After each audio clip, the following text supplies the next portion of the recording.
Hello, I'm Talion. Welcome to the stream. We're gonna be continuing our playthrough of I Was a Teenage Exocolonist. So, last time we finished our first playthrough, and then we started a second one, and we succeeded in saving Tammy. The cat is approaching. I don't know if she wants anything from me. She's just standing there, I guess. Um, all right. So, yeah. Let's get started, I suppose. We did it, gang. We did indeed. 10 is out here. Yep.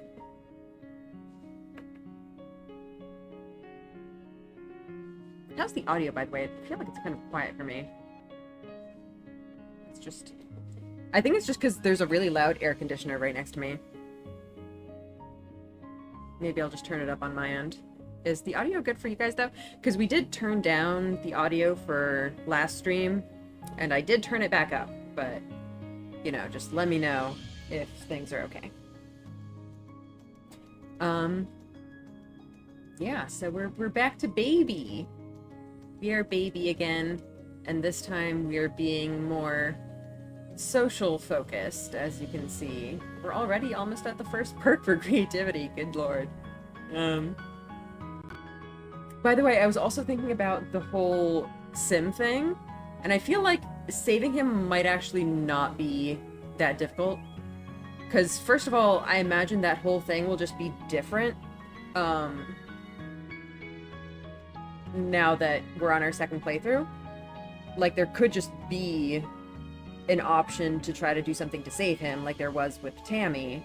Although, to be fair, that could be like a difficult skill check, so it's not necessarily guaranteed, but I do think something will be different.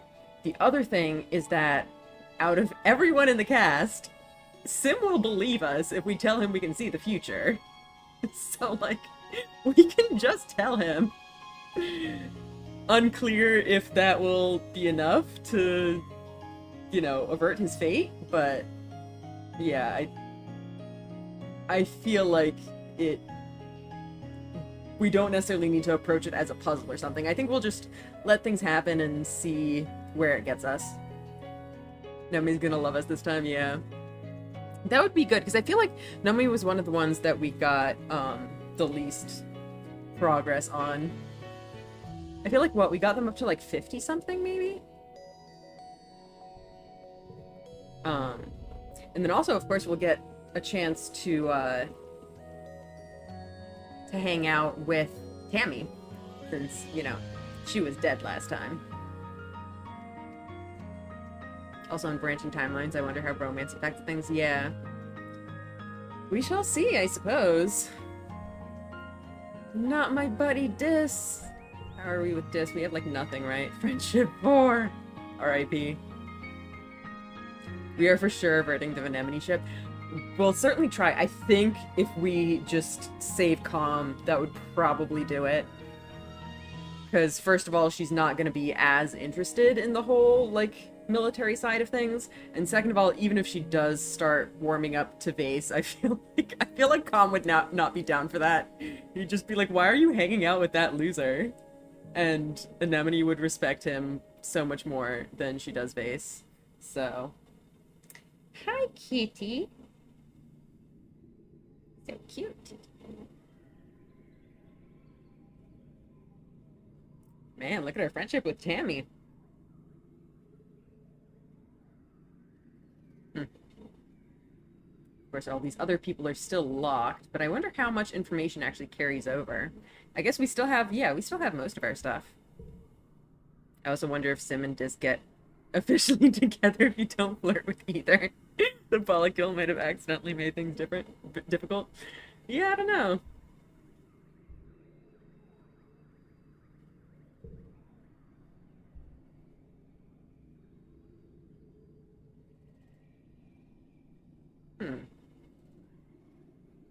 I wonder if these change throughout throughout the timeline. I feel like they kind of do. I don't remember exactly where they were at the end of our last one, Like, I definitely feel like Anemone went way more serious in our last run. I bet Com can kick Vase's ass. That boy wrestled robots. I bet he can. I would love to see that. I would love that. Oh my god. What is their relative ages actually? I don't think we have Com in here, but I would think Com is around Vase's age. Because Vase was a few years older than us. Hmm. Well, we'll find out, I guess. Alright, what's up with Dis?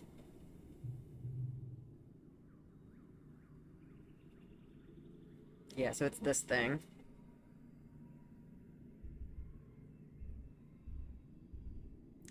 I guess I'll talk to him. Yeah, he's not going to talk to me this time.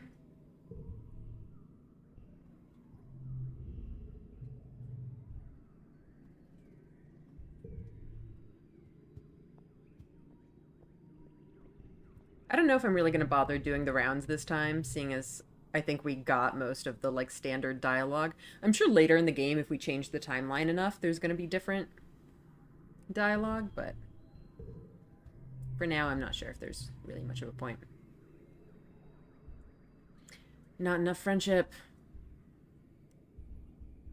I'm just gonna say she's... I feel like he doesn't want us to bother him about this, but whatever.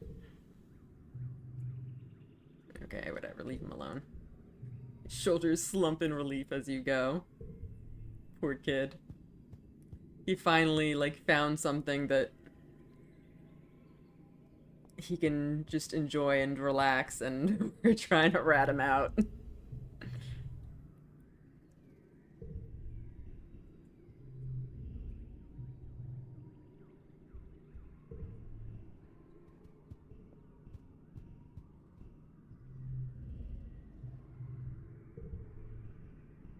Hi, Tammy. Tammy is sitting down in the grass with a baby on her lap. They're playing nicely with some flowers or a strand of the beads in Tammy's hair or something. Tammy keeps gently removing her hair from the baby's mouth. The gene augment stuff manifested for Solana at what, 6, 8? One of those two numbers. I do not remember. Hang on, let me get a drink.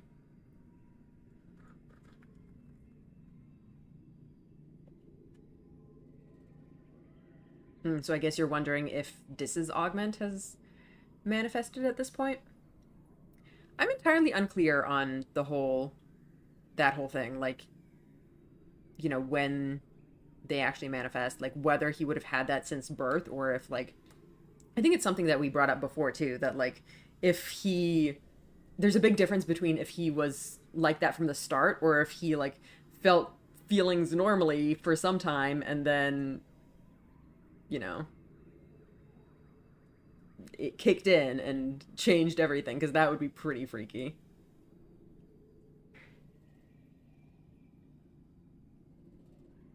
Yeah, the first disc bravery check calls him the boy who isn't afraid of anything. Yeah. So presumably if it didn't start, you know, from the very beginning, at least he's definitely had it since he was very little. At least long enough that he gets a reputation for it. Yeah, exactly.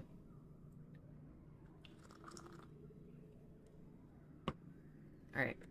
Oh, Solana! She giggles as you join her. Aren't babies the best? There are so many new babies in the creche. You'd think we were starting a colony or something. Tammy laughs. But the parents are too busy doing other work, and somebody needs to take care of the little ones. She looks down lovingly to the baby who is now sucking on part of her skirt, getting it good and damp with baby drool. You could help too. It would be fun. Oh. See, I knew there was going to be more stuff in the living quarters, but I assumed that we would have to, like, unlock it somehow, but I guess just having Tammy unlocks things. Either option is horrifying, yeah. But also our extra fingers apparently came in instead of being innate, so who knows. Yeah, I am unclear on how that works exactly.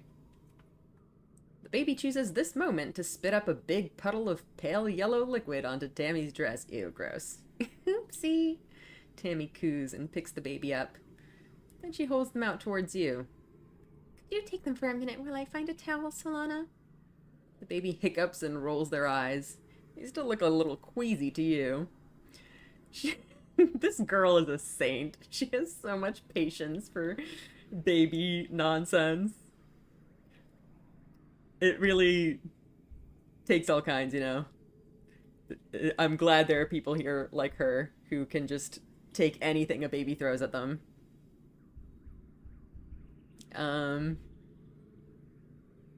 Okay, I guess. You hold the child at arm's length, willing them to keep the rest of their stomach contents in. They hiccup again, then let out I can't talk today. A tremendous belch, as loud as a drunken sailor. You have to admit, that was kind of cute. I can't believe that baby got the ultra rare super sarcasm augment. So jealous.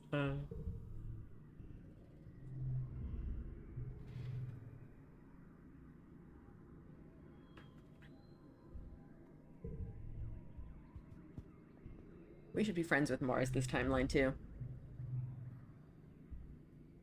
Alright, so what do we want to do with our time? I kind of want to go through these relatively quickly just so we can get to the juicy stuff, but in order to do that, I actually have to decide what I'm doing with like my stats and stuff. I guess we'll go try out the babysitting just because we've never done that before. It's completely brand new. So it gives us empathy and creativity. Okay. But I guess I'm trying to remember what we even plan to do with our stats. We were trying to go for more of a social build this time just to check out what that would be like. We're going for more bravery so that we can explore again. Might as well do a little humanities, yeah. Learn some of that lore, for sure, that would be great. Want to get some bravery. We're gonna need biology to do...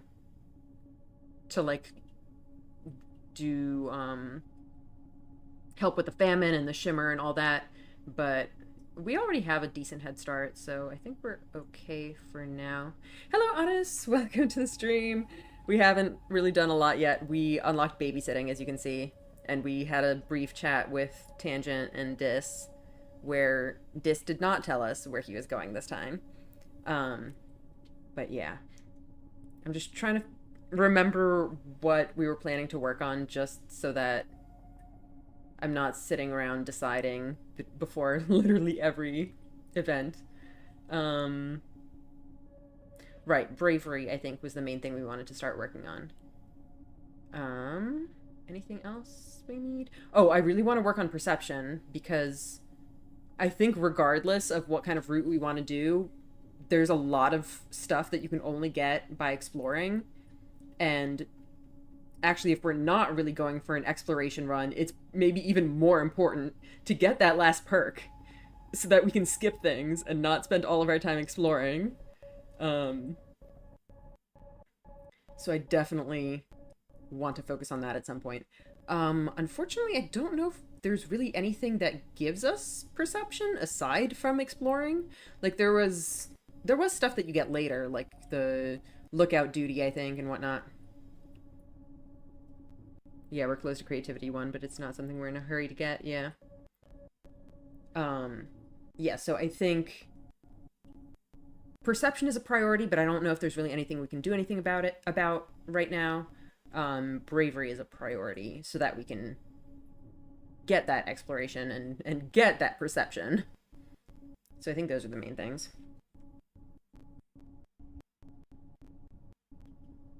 Is the music supposed to be that, like, jumpy? I don't think it is. My FPS is at, like, 11. What's going on?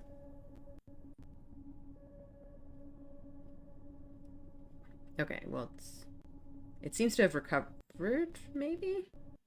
Okay, no. It's dying again. What's going on? Oh, geez. What? You know what I think it... Oh, first of all, I have my Clip Studio Paint open, which is probably not helping.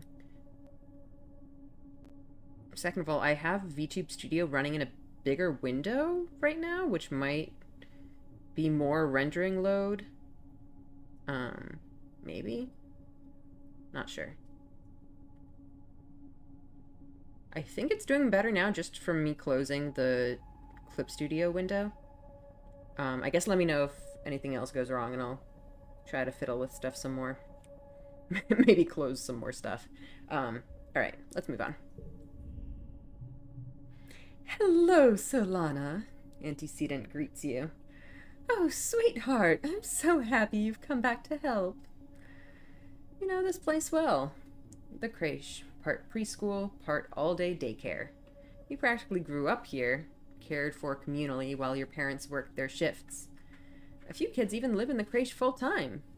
In a way, Antecedent, aka Anne, aka Antecedent, is every kid's mom. The smell of craft glue and clean blankets gives you a calming sense memory of all the happy time you spent here with your friends. I also kind of wonder if we didn't do a lot in the living quarters last route because we kind of had trauma around the creche. But I don't think that's the case. Tammy is here too, gently rocking a drowsy baby against her chest. She looks at ease here in a way you don't usually see. You're going to babysit too? She asks in an excited stage whisper. You'll love it. We had trauma. It was not a safe place, yeah. Suddenly a bundle of wild hair and pink overalls runs straight into you, nearly knocking you over. Almost more kitten than kid, the child grabs your leg and stares up at you with unblinking green eyes. That's a familiar face. I feel like she should look younger. She looks the same as when we met her last time. Baby Nougat, yep. Watch that one, Antecedent warns. You remember Nougat? She's turning out to be quite the handful. Why don't you start off by getting her to go down for her nap? I think she seemed pretty creative. Let's try making some crafts. As you find the finger paints and wait for the creche's nanoprinter to warm up and print some fresh sheets of blank paper, Nougat gets bored and slips away. Well, I guess that didn't work.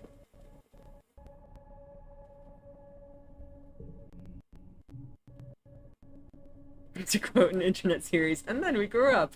Well, I grew up. You remained approximately the same size. Yeah, that's how it works, isn't it? Okay, I'm gonna try downsizing myself. No, smaller. Why is it being weird?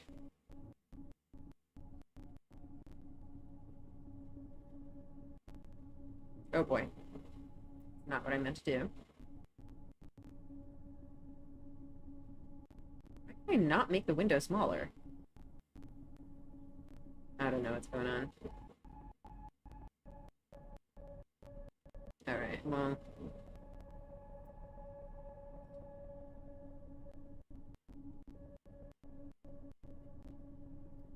I could try turning it off. I'm gonna try that just to see. I can't believe the crate still has that bear up. That's a good point. I guess they just repaired it and put it back. That hollow bear is a killer. Not in this timeline. Alright, I'm gonna turn that off for a bit and just see if that helps with performance. If I still have issues, I guess I might as well put it back. Never forget, yeah. Is there anything else I can turn off? I mean, otherwise I mostly just have a bunch of browser tabs, which would probably help to turn off, but I feel like they're not really doing anything right now. Alright. Nougat makes a beeline for some older kids who are playing with a Creato bot.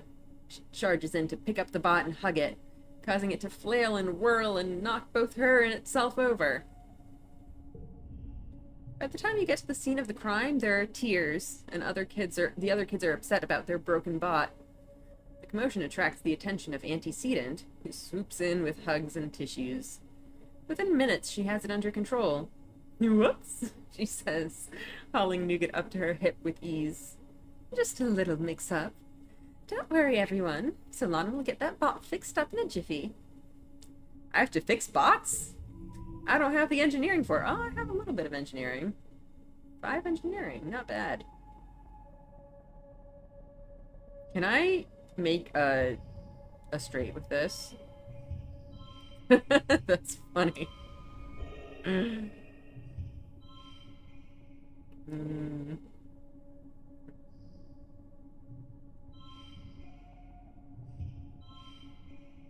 Well.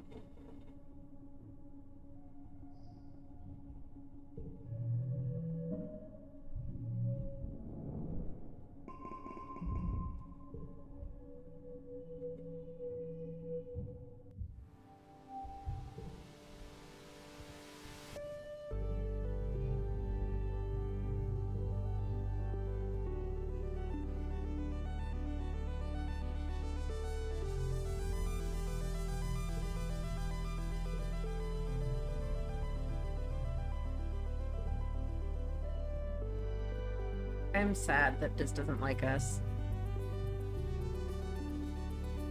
Tammy's nose is as pink as her hair. She sneezes cutely into a handkerchief, her big ears twitching. I think I'm gonna stay inside today. But maybe you should too. The missing point was the color bonus for pairing the blue with the delusions. Ooh, yeah, good point.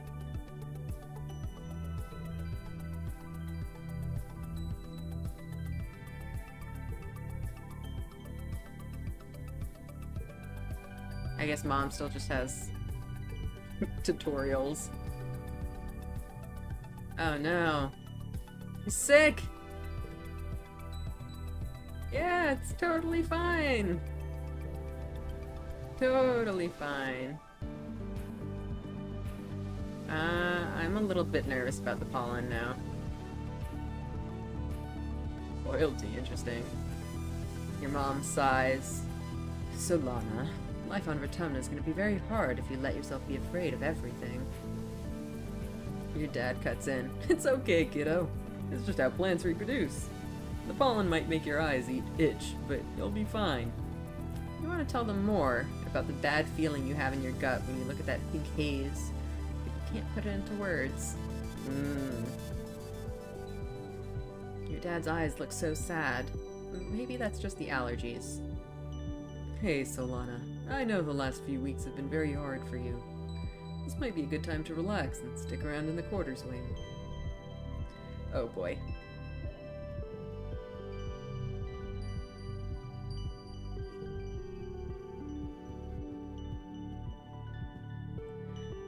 Let's go for some bravery, I think. Sports ball. Sports ball.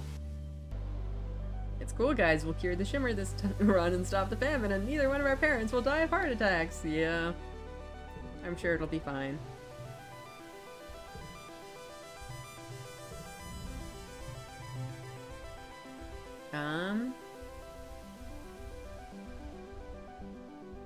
Let's go with Mars. I want to be friends with her. I'll play Spiker. Mars runs to take position. Seems like she's in it for the glory. Hopefully she'll want to share some of that with the rest of the team. Anemone chooses kombucha, of course. They bump fists. Your next choice? Both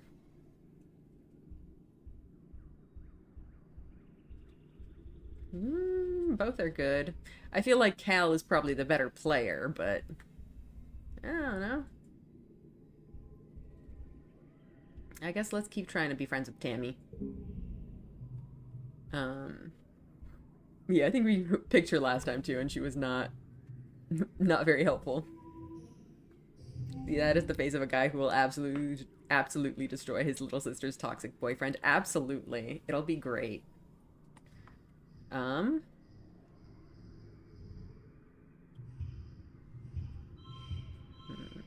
+2 to last. +2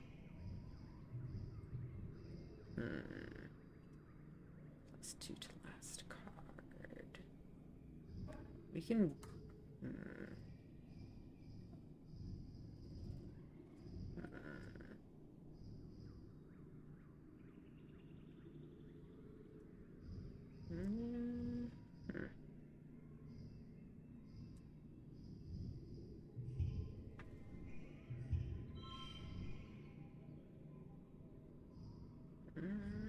Let's save the good cards for later or whatever.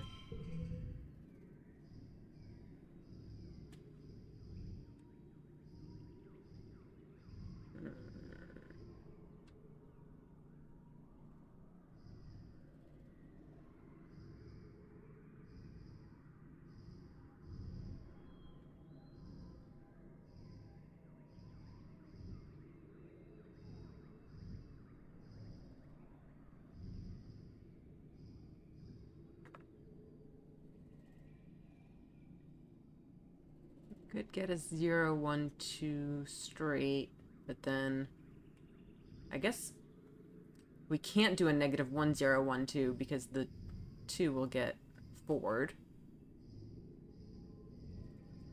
I guess we can go for a color flush with the wild card. I don't know. I guess just have all the colors together. Good enough. Okay, that could be fun. We could definitely get a 0, 1, 2 there.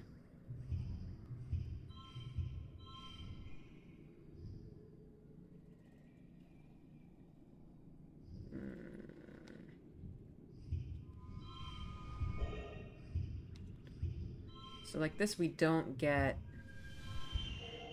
the blue bonus, but that's probably still better. And we get a super goal. And yes, I do know this tutorial. Thank you.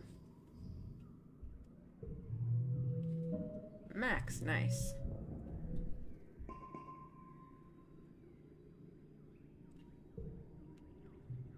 Tammy tackles Anemone in a brilliant takedown that surprises everyone. She really took to her role as the immovable object. The score is tied, with Anemone and Calm putting the pressure on. Then blam! You score the match point with a rad spike all the way from the net line. There we have it, playing sports ball, our old friend.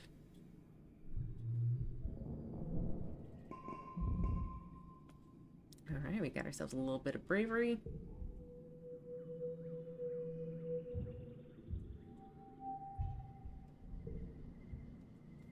Alright, our first festival is coming up.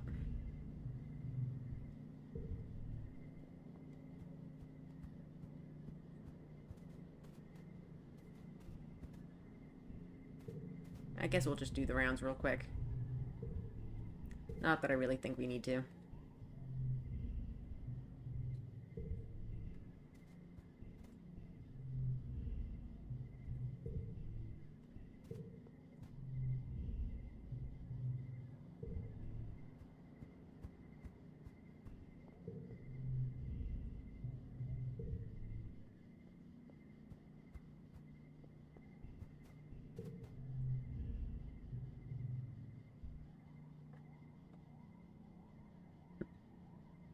Tammy peers suspiciously at the sky, her big ears twitching.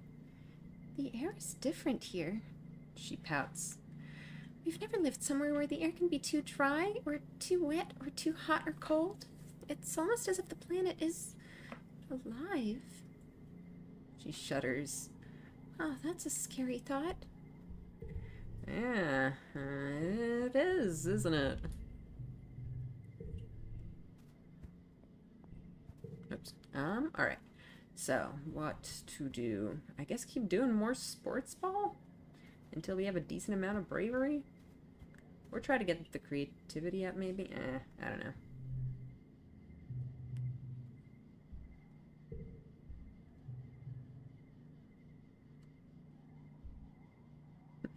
You can tell Calm is bending the rules a little bit for the younger players, but you don't mind.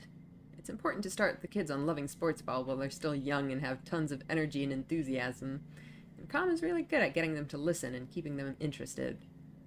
Besides, who doesn't want to play a variation on the game where you have to crab walk everywhere? Oh, so many ones. Well, we could absolutely do that. Well, not that the sports ball is really going to do anything. I mean, we could have also arranged it so that the sports ball did something, but either way works, I think.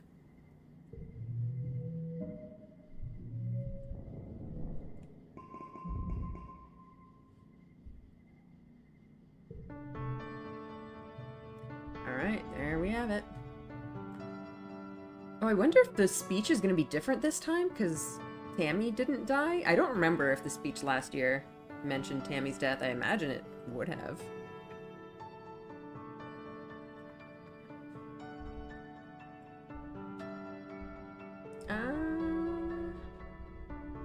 Clap, sure. Okay. I think this is the same so far. Well, I guess this time we'll try going for creativity, because we're creative this round. It's an all-singing, all-dancing, all-talent extravaganza! The entire colony gathers to watch the show after dinner. First up, Dis plods up to the front of the stage as a pop song starts to play. Why would he do this? He just stands there, deadpan, staring into space with his arms at his sides while the singer belts out the first verse. And as the chorus comes in, he suddenly springs to life, dancing and lip-syncing to the lyrics frantically, waving his arms and grinning maniacally. Then collapses back to standing still once the chorus is over. It's hilarious, but you aren't sure you're supposed to be laughing.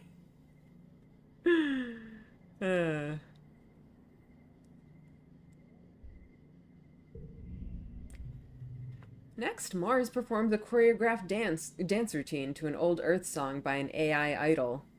She has light-emitting balls at the end of her hair, which she swings around everywhere in the dim light, while controlling a small floating ball drone who dances with her. It's total overkill, but it is impressive. Your turn. What do you do? Little proto-emo banging out his tunes. Yeah. That's pretty funny. Let's see. I'm gonna do a magic act. That sounds fun. Okay. Some interesting stuff here. Let's go with the reds this time, and then these have some fun effects, so we can save them for later.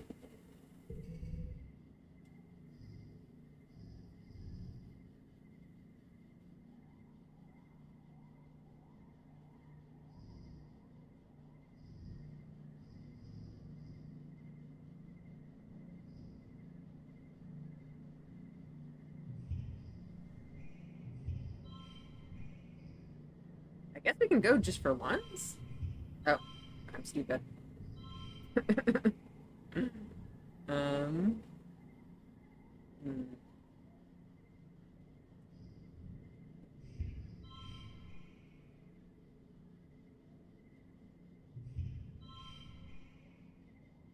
I guess we might as well just go with the yellows.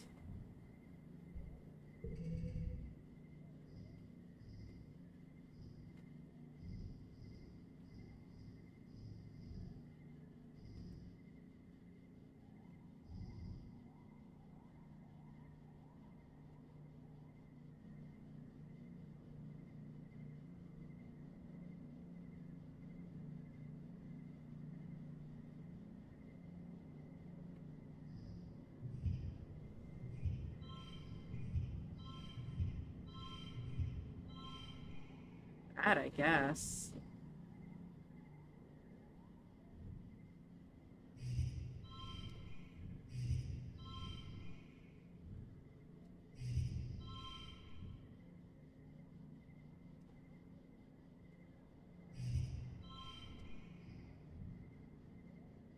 I think that's probably the best.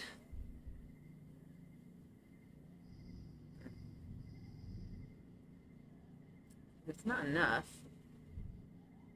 I guess we could take the 10 stress.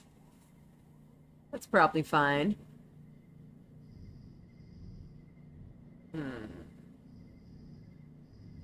Can we do better?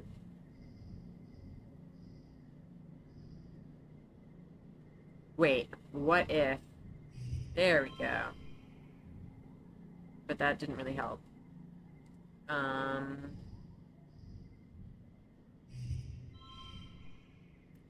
We're back at 16. Hmm. Hmm.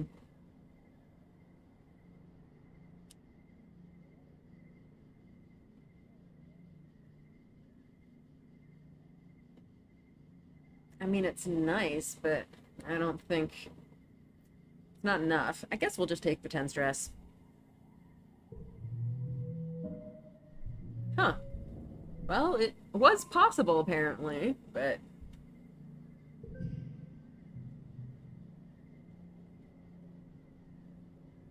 Friendship with a disc for that too, nice. Everyone is amazed by your magic act, especially the one where you pretended to pull scarves out of your mouth. You win, as voted by audience applause. Oris begrudgingly shakes your hand, leaning in to whisper that you better enjoy your victory now, because she's going to destroy you next year. After the festivities are over, everyone takes time off for a much-needed break. During the fierce heat of dust, a few days' rest is exactly what you need. You feel refreshed.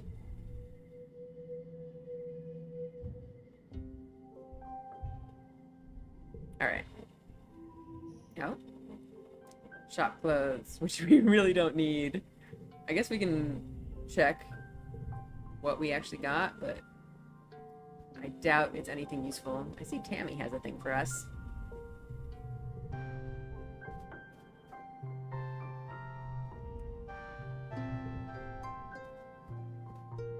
Baby Diss is so cute.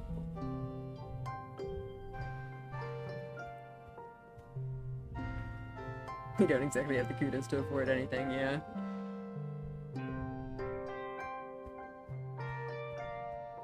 Oh, and you have something too. I vaguely remember this, yeah.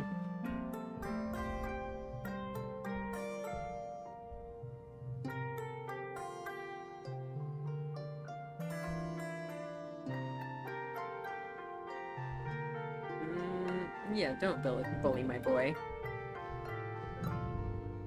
And she also likes it.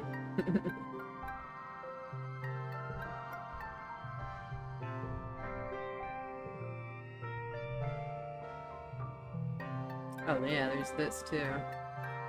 Delivering supplies. The command work is good to have, but I don't think we really have anything for it right now. And we haven't even unlocked the shop. So that's all moot anyway.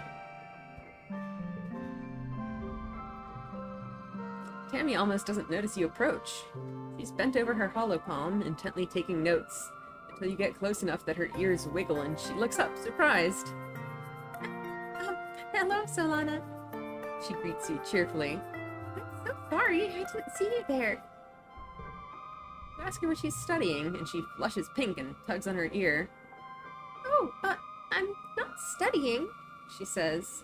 I'm making a list of my friend's favorite things.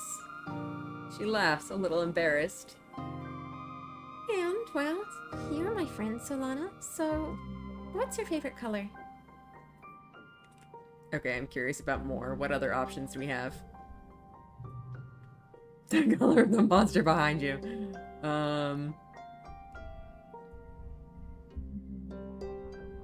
Orange. She notes your answer, then asks what your favorite dessert is. Spoonfuls of pure sugar.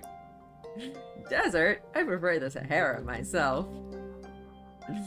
Oh boy. What is space cake? Is space cake a real thing, or is that Solana just, like, messing with her?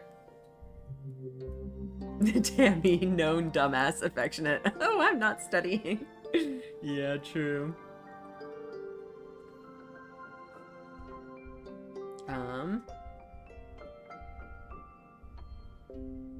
Space cake.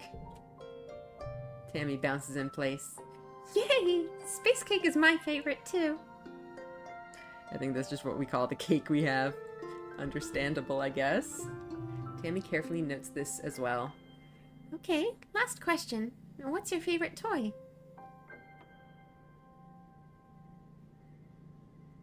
Like the one we can buy from the depot. I forgot it was called that. Let's see.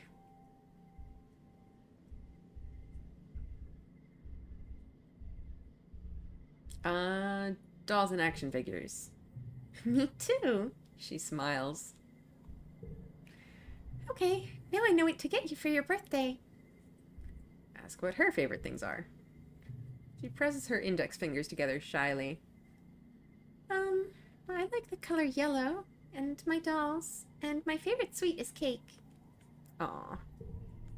She's just so precious. Tammy takes a deep breath out of the dry, dusty air. I know it's miserably hot out, she says. But you know what? My dad is right. I should be happy that I'm here.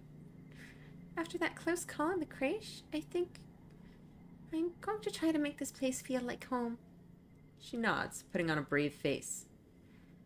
And that means trying not to be so afraid. Yay.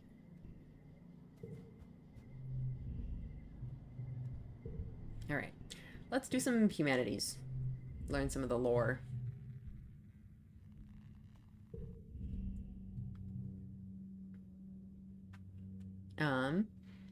There's some sort of emergency in engineering that requires Hal's attention. I don't remember if I think we read this event specifically, but we'll just read it again, whatever.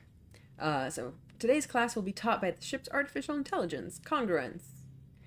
Good morning, Congruence chirps. Today we're going to talk about the formation of the Rotunda Group and our decision to leave Earth.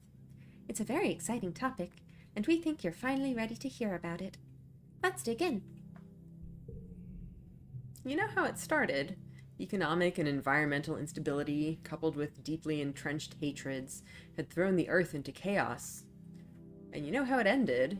In that chaos, your parents formed the Rotunda Group with a plan to leave Earth.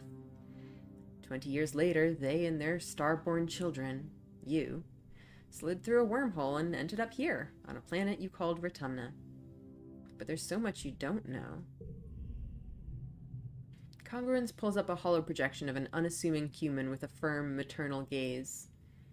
This is Planktonic Ascendance Wang Bothus Schmidt, she says, the spiritual leader of the Rotunda movement. They were what people called a speculative fiction writer. The Rotunda Project proved that their writing, though speculative, was far from fiction. Huh. That's something. A sci-fi author? Yes, Congruence tells you. Their best-selling novel, Life Beyond the Einstein-Rosen Bridge, told the story of a fictional utopia on the other side of a real-life anomaly at the edge of the solar system. Scientists had been investigating the wormhole for years, but it took a poet to imagine we could travel through it. This is why none of our characters have last names. Both Schmidt's writings centered around the idea of humanity building a technological utopia on another world. Translated to 100 languages, this was a compelling idea to people at the time, so fans started connecting in VertSpace. Far from just a book club, these people bonded over mutual aid amid the increasing unrest in their own countries. They were committed to Wang Bothus Schmidt's idea of a future where everyone is treated equally without prejudice.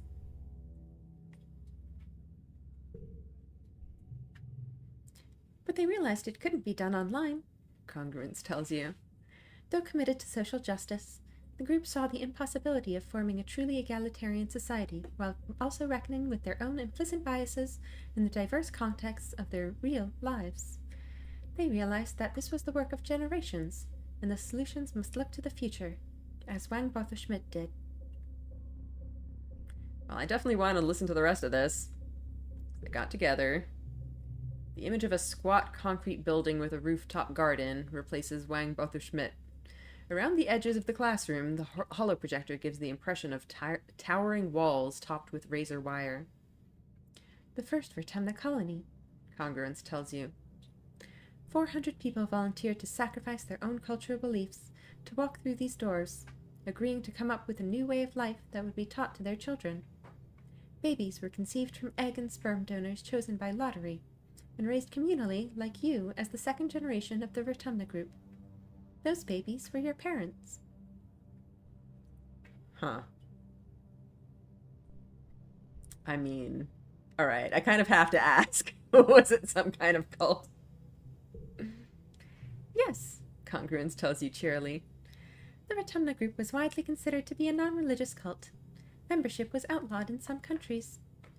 Planktonic ascendant Wangbotha Schmidt was later assassinated for their connection to the group, and the ensuing violence affected many lives. You think of your mother and her prosthetic leg, and how she rarely talked about her life on Earth. Whew, yeah, it's a lot, huh? The hollow projection now shows the compound under siege. As more colonies were founded, word got out about the Rotumna group's social experiments. Congruence continues. Assimilationism was an unpopular ideology at the time, because it had been used to commit terrible genocides on Earth. This, combined with panic that the Rotumna group was destroying the family unit, or raising an army of gene tech super soldiers, brought the colony under attack from all sides. Everyone fears what they don't understand. The image of the burning compound is replaced with the stratospheric on a launch pad. Luckily, the next phase of the Rotumna project was ready to launch. 100 colonists were selected to leave Earth on a colony ship to seed a far-flung corner of the universe with a new human culture. She smiles. The ultimate goal of the Rotumna group was you, children, she says, a generation raised completely unburdened by troubles that plagued Earth. Isn't that lovely? Okay, so Vase's anti-Cray stuff makes sense in that context. Still doesn't justify that shit he did to Anemone, yeah. Alright, I need a drink.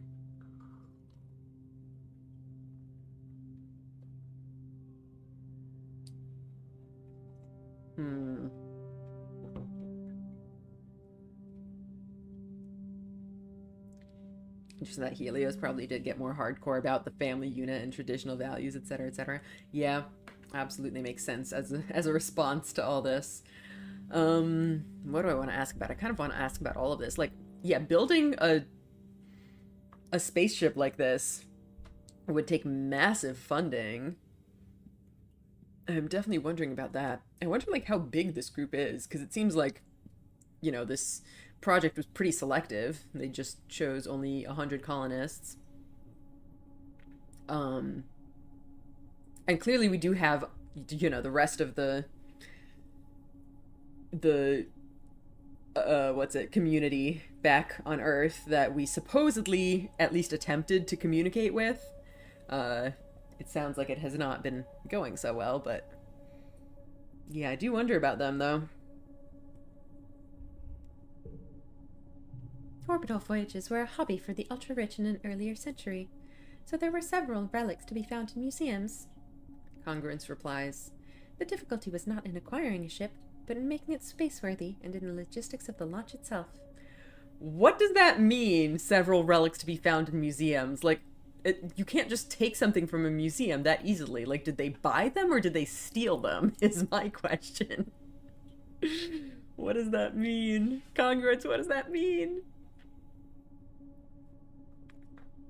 The group crowdsourced enough funding to purchase and repair the ship. You know, I should have just, like, read a line further. They are space criminals, that's fair. But it does sound like they actually bought the ship.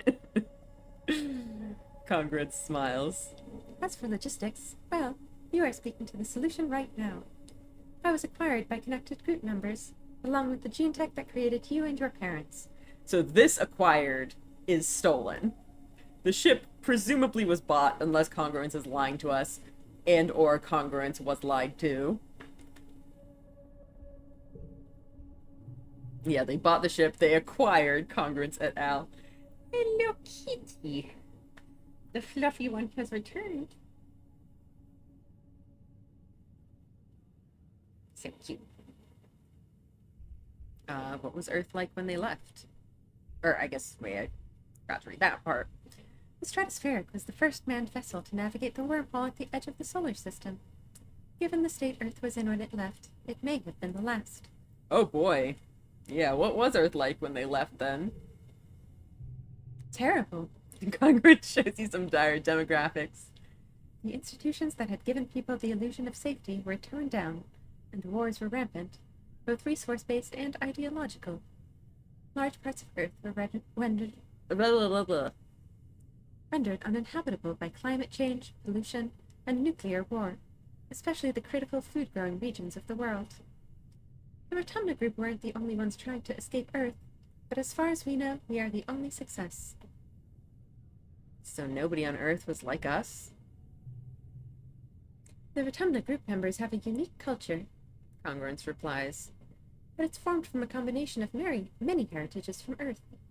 Even the language you speak, Esperanto, was invented to bring people together.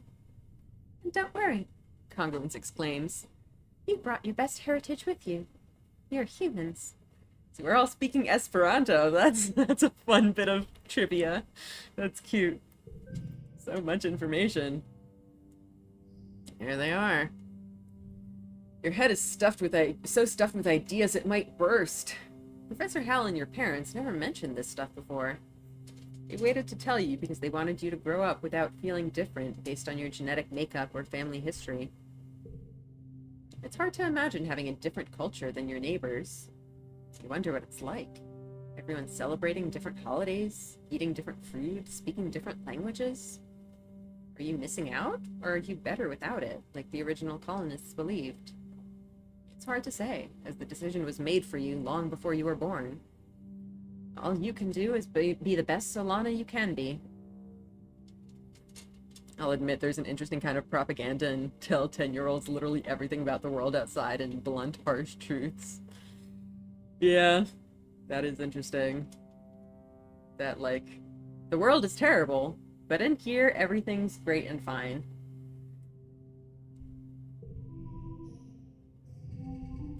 Alright, what do we got? Ooh, look at these good cards. I think we just have to do a straight. Look at that, beautiful. The colors are a little bit sad, but whatever. You don't even need to lie to them, technically. Yeah, I mean, it's true. For all you know, Earth is, like, destroyed by now.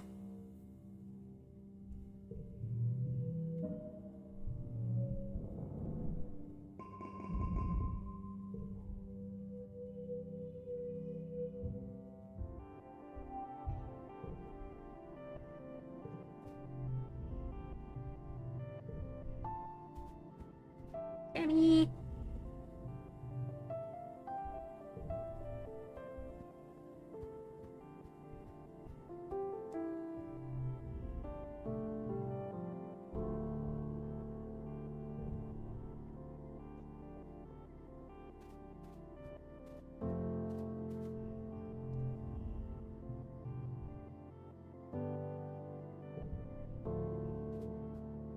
Oh, I see that log.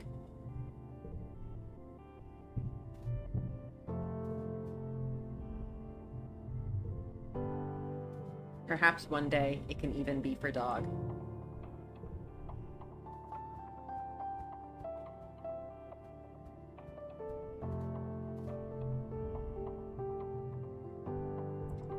Alright, what to do, what to do.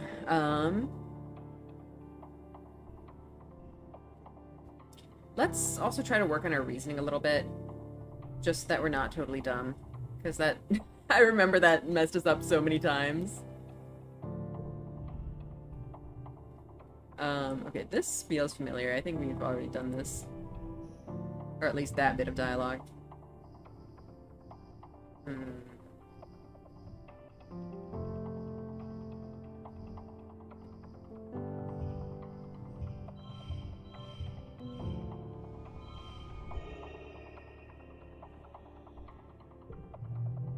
Nice. Only one reasoning, though. Ow.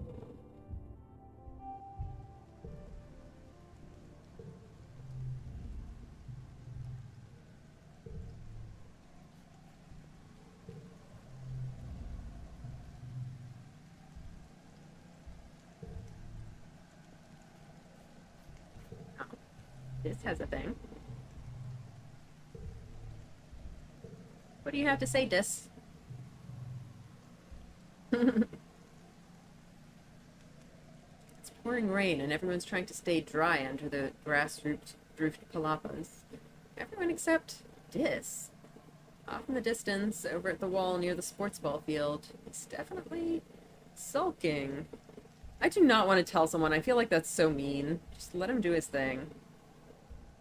I mean, I don't know. Maybe if I talk to Tangent about it, she might be able to have a conversation with him, but we know how well that's worked for the two of them.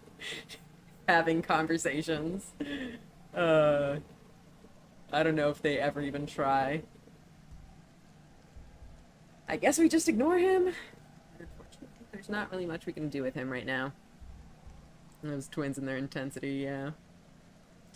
I am kind of curious to see where this would lead, but I don't want to, like, rat him out. That just seems so mean. Like, he's not doing anything wrong. He's just getting some alone time. We already, like, don't have a lot of friendship with him. Damn, look at our Tammy friendship go. We're going to be best friends. Yeah, I guess we'll just leave him alone. Alright. Bye, Dis. When you glance back, Dis is gone. Okay. That didn't go anywhere.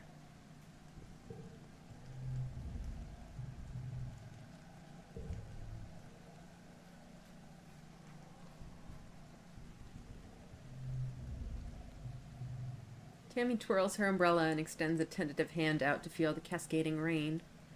Real rain, she exclaims with wonder. Can you believe it? I thought I knew what the adults meant when they talked about rain, but the real thing is so...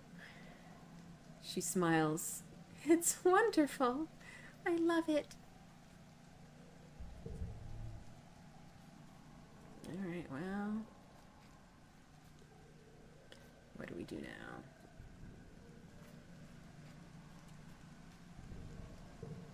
I guess maybe try to do some more sciences? Get our biology and reasoning. Last timeline, Tammy never got to experience rain ever. That sucks. Yeah. She died real early. Let's get more of that biology and reasoning. Okay. I think we tried that before. And we, like, used an electric current. I remember that worked well last time. So I guess we might as well just do it again. What about all of the above? I feel like that's just gonna make it worse.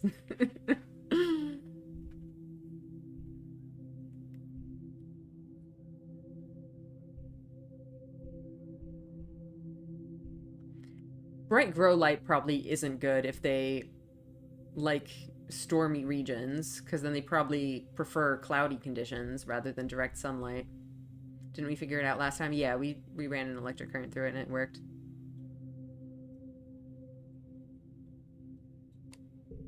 I guess we might as well just do it.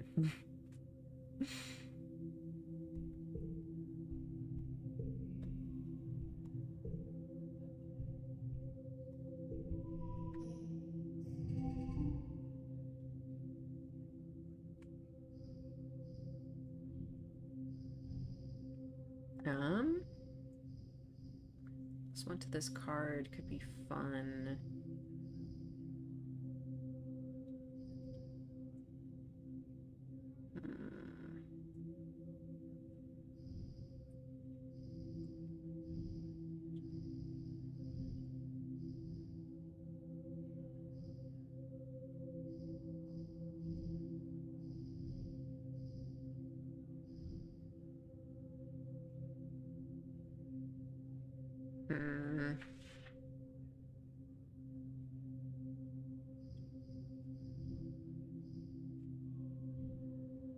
Use the +1 to make a -1 a 0, then do a row of 3 zeros. Yeah, that would probably work.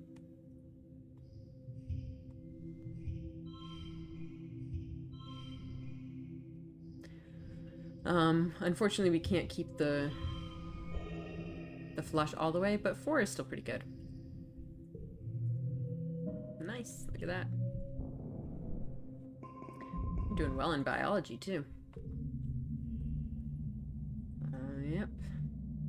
It's familiar for sure.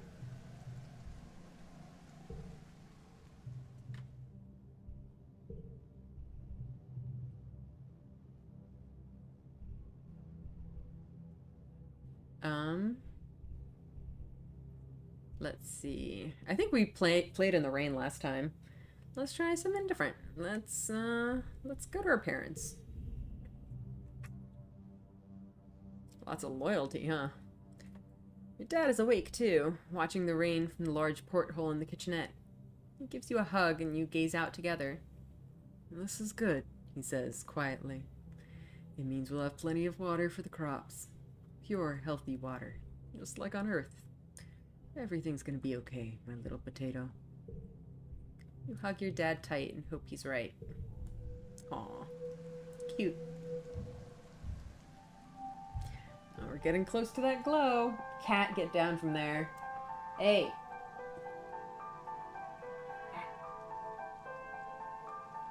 What are you doing?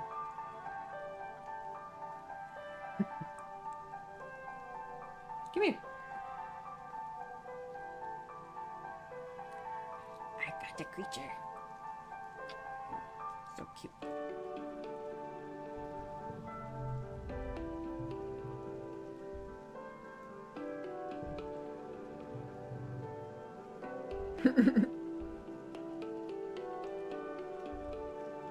Yeah, we can sweat. We're so smart this run. Tang nods vigorously. Yes. Also that. I read that not many animals sweat, except humans, and it makes us naturally good in hot places. It's like we're made to be explorers. Together, you watch as the foreman puts the blueprints for the scaffolding onto the floating screen of her hollow palm and raises it to the scaffolding to check their progress. I'd like to see an alien do that, Tang says primly. Humans look defenseless and weak, but we're the strongest species in the galaxy. Who else can literally bend reality to their will? Not a stupid alien, that's for sure. Well, having met the aliens around here, I feel like they're perfectly capable of making that kind of technology. Dang, we're gonna find so much alien tech, you know? Yep, we absolutely will. And another Tammy. Dang, they have future sight. Yep.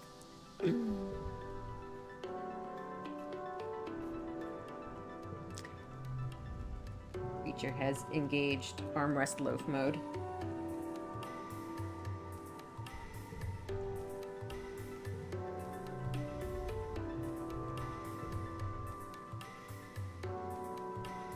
Another log.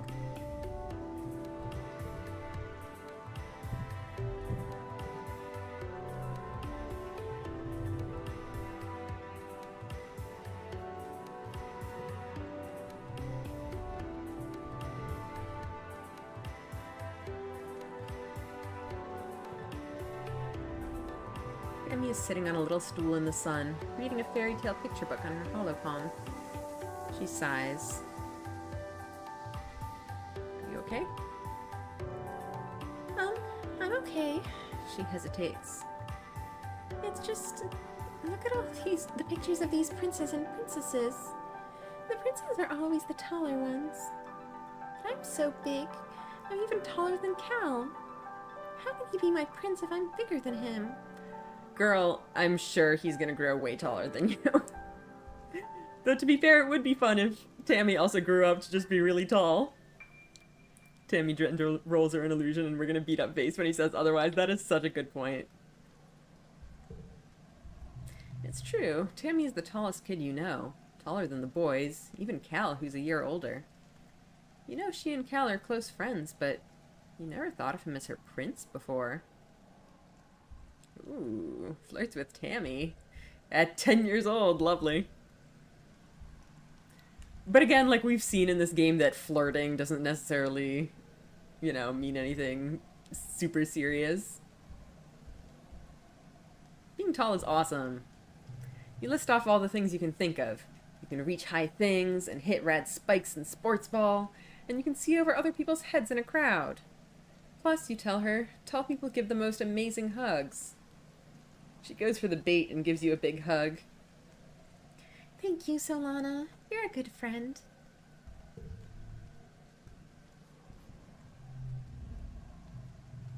Tammy peers out of the doorway of the lounge, her hand on the doorframe as she regards the colony with some hesitation. Are you sure it's safe out there? Solana, how can you just run around like that? You're so brave. Alright, have we talked to everyone? I think we might have. But speaking of brave, I think we need more bravery.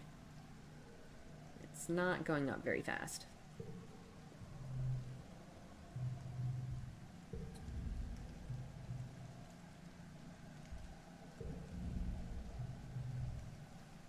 Ooh.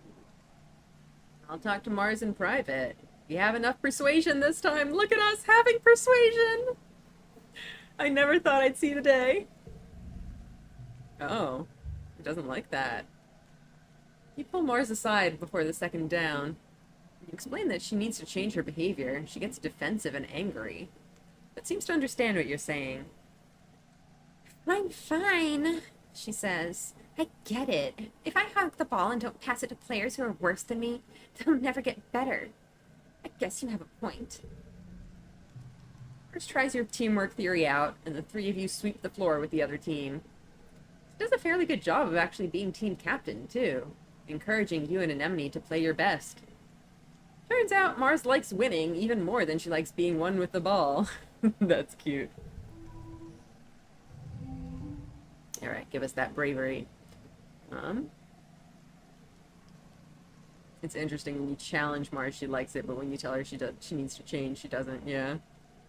This event giving negative with Mars is strange. I feel like it's more a matter of, like, she's younger at this point. She doesn't... She does still, to some extent, appreciate being challenged, but I think when you, like, tell her that she's, you know, in the wrong, I don't know. I think it's a subtle difference, yeah. Alright. +2 to last part would be fun. We could get a 1 with that, but I don't like having to put this at the end, so, you know, we can't get any wild cardness out of it.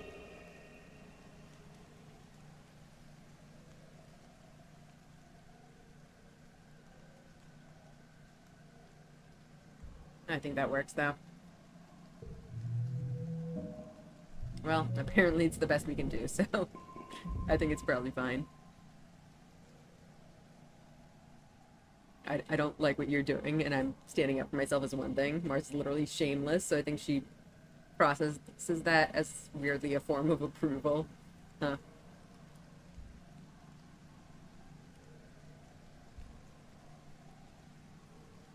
Alright, our bravery's definitely getting up there.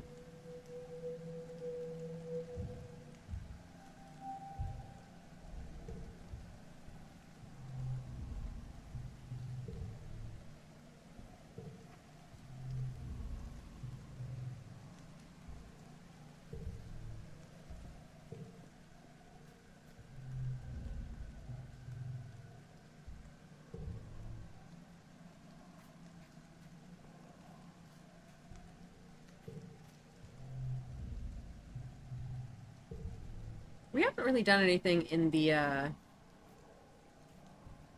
geoponics dome.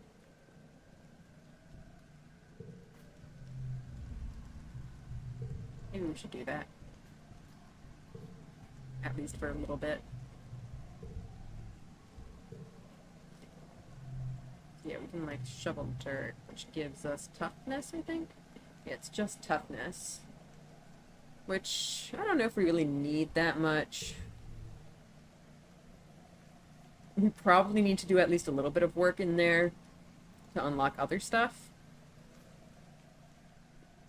What else do we need to do?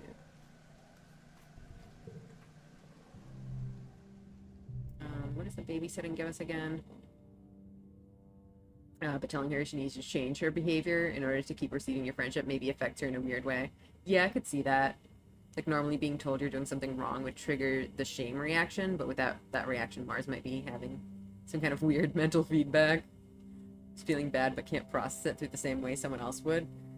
Yeah, I don't know. It's weird to think about. So this gives us empathy and creativity. We don't really need at the moment, and then there's nothing we can do up there right now. I feel like we should keep going to classes.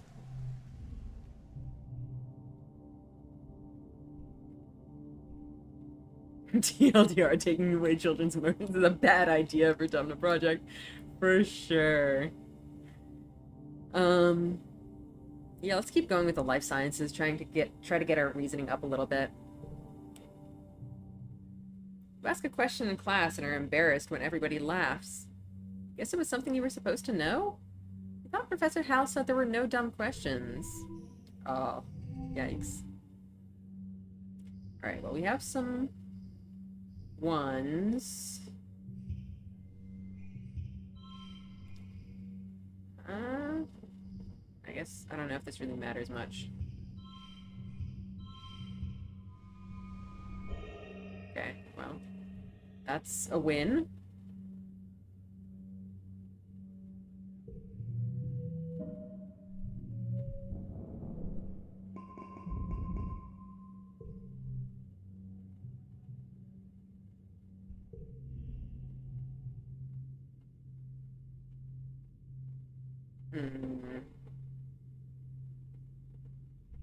I do still want to go outside, though.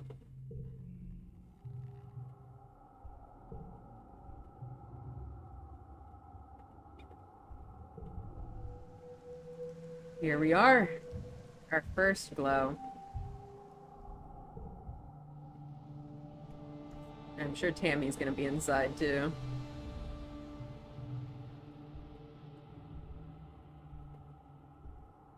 I'm going to school. We're getting so many loyalty points.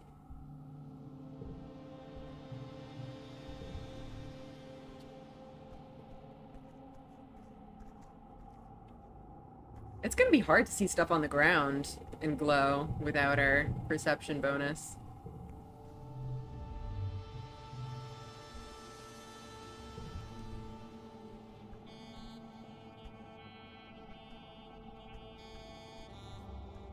Also, I have noticed that our performance issues have gone away since I turned off my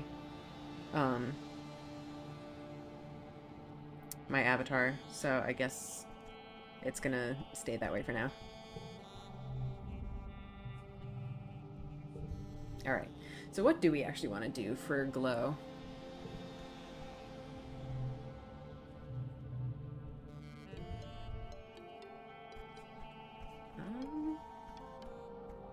Maybe we should go to the whatchamacallit, to the geoponics dome for once.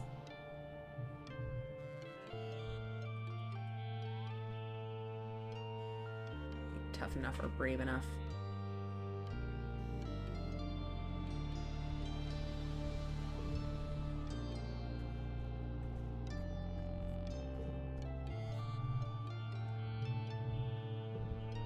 So I guess the main things are either sports ball or school.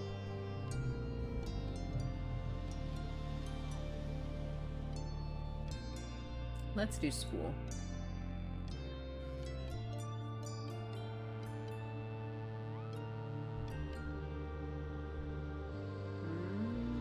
More life sciences for now.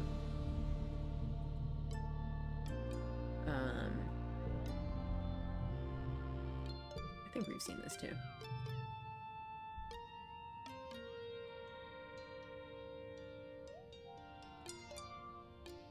Oh, we need animals for that. That's interesting.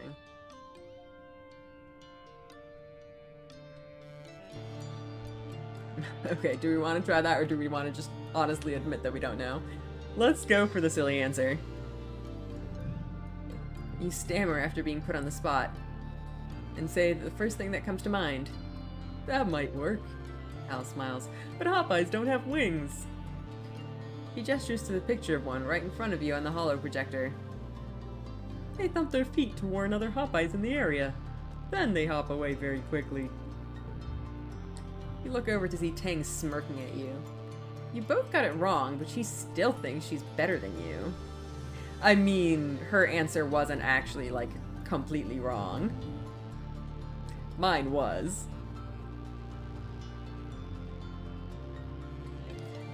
I guess we might as well.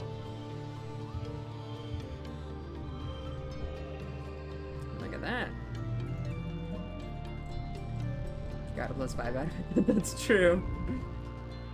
Sacrifice some tangent points for a good card. Yeah, something is coming. Something's about to happen. Hardly even surprised when the emergency sirens start up. Yep. Just as you dreamed or remembered, but the details are foggy. There were monsters. I feel like we have to do something. Do we have, like, just enough bravery? Okay, no, we have decent bravery.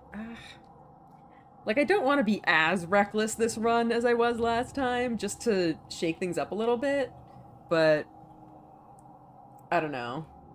I can't help but feel like if we don't go out there, we'll be missing out.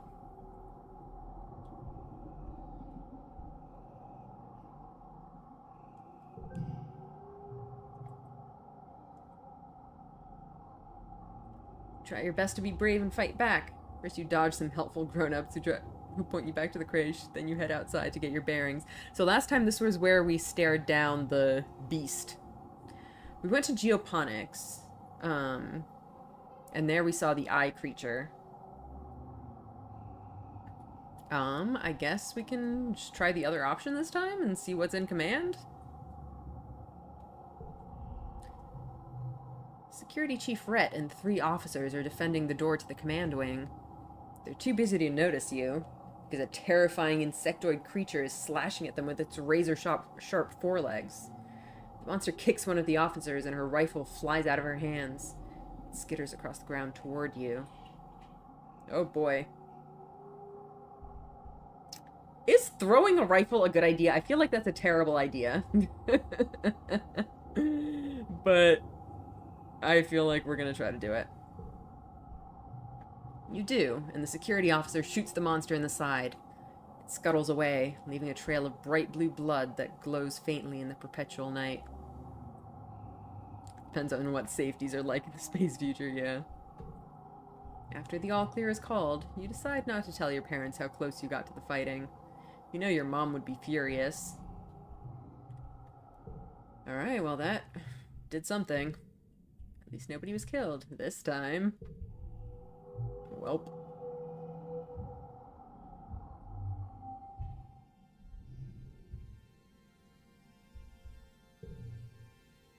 Okay, so much creativity, look at that, and so much biology.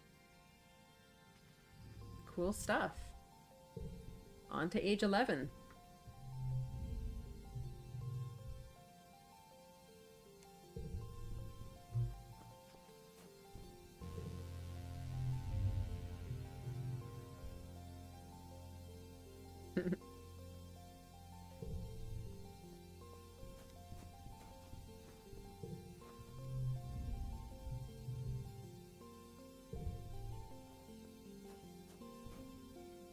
What the dad got for us? We have, like, no organizing. Maybe someday.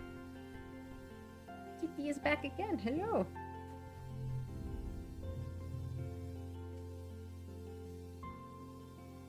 Oh yeah, we've seen this one before.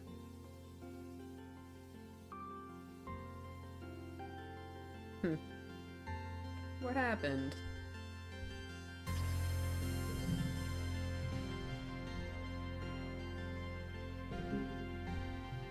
We got even more biology.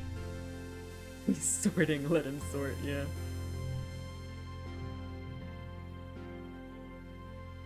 Yeah, I remember this game.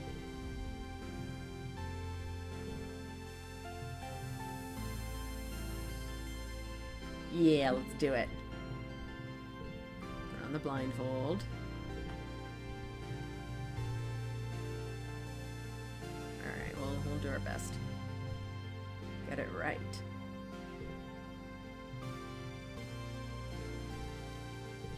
We did it!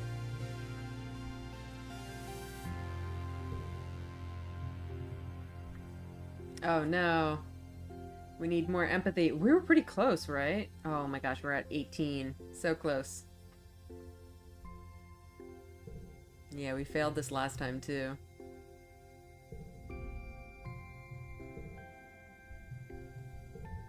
Oh.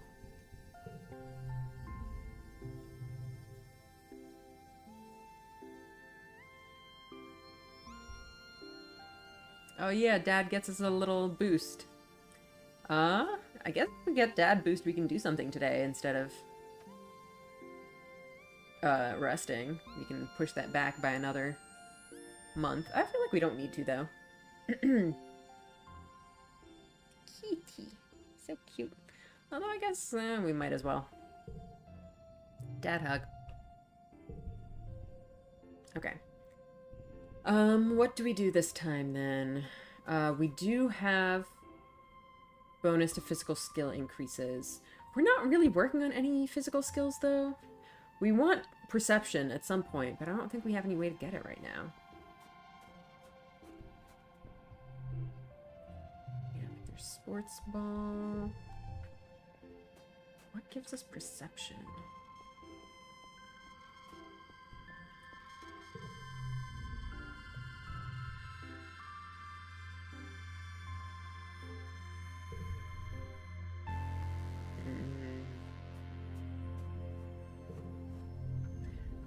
You survived a year, Tammy.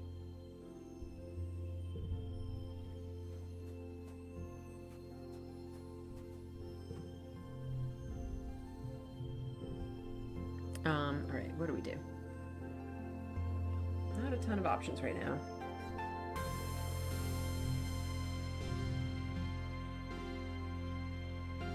What's this toughness? I guess we might as well just do a little bit of digging. Shoveling some dirt. Might as well. Glorious world of agricultural soil conveyance.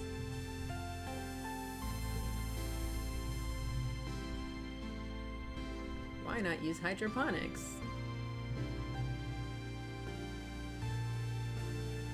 Hydroponics systems use too much energy. Okay, whatever, let's just go.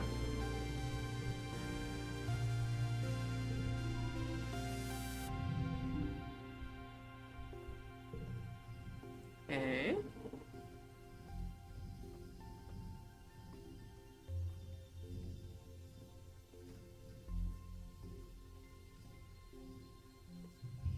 What two?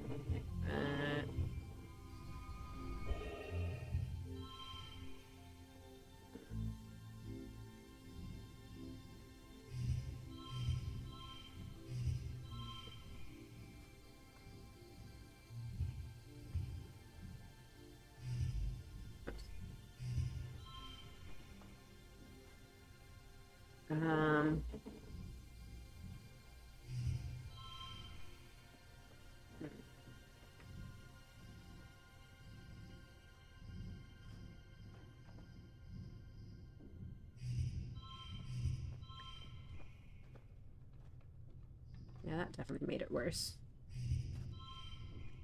I think that's probably good enough.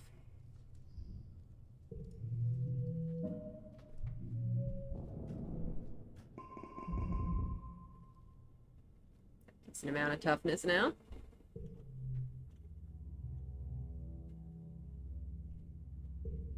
Birthday time.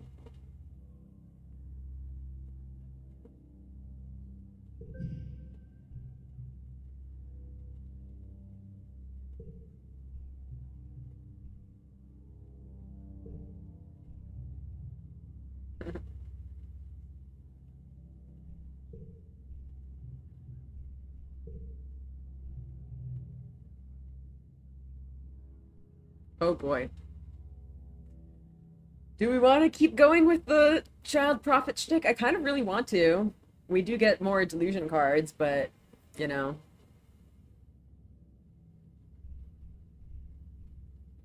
I kind of want to. Let's just do it. Why not? I saw the glow attack coming. Trying to make a delusion build, I guess that's what we're doing. Your mom holds her head. Ugh, not this again, she groans. So, Lana, you're too old for this. You can't live in your weird fantasy world, making up stories to get attention. Guess everybody wants to ignore the child prophet, yep. I don't think she's making it up, your dad says gently. Solana has been through a lot. Dr. Instant says it's normal for people who experience trauma to come up with narratives where they've been in control. Should have named yourselves Cassandra instead of Solana. Yeah. You tune them out. You've heard them have this discussion before when they think you're asleep. Your mom thinks you're being childish. Your dad thinks you're sick. No one ever believes you, and it only makes things worse. Even still, your mom says, it's clear that everyone should know how to defend themselves if it happens again. To be clear, this includes knowing when to run away, Dad adds. Security Chief Rhett's offering self-defense lessons at the garrison, you know? Even for kids. If you're interested, you should drop in sometime. Yep.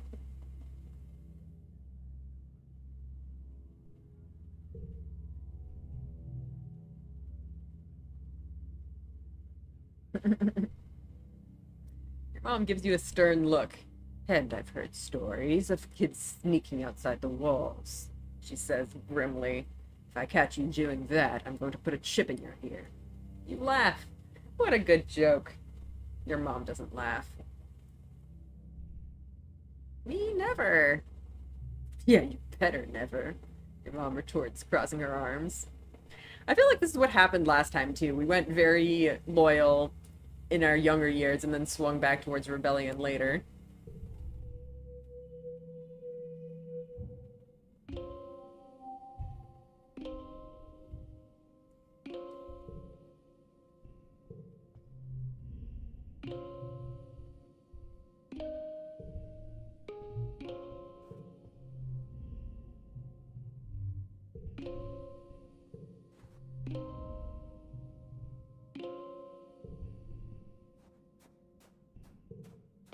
What does Tammy think about this?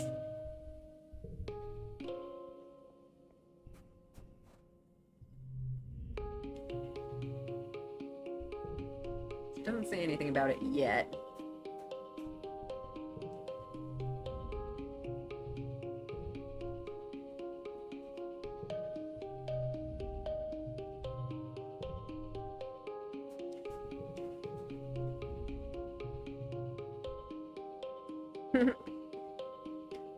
Well, he's going on his little adventures.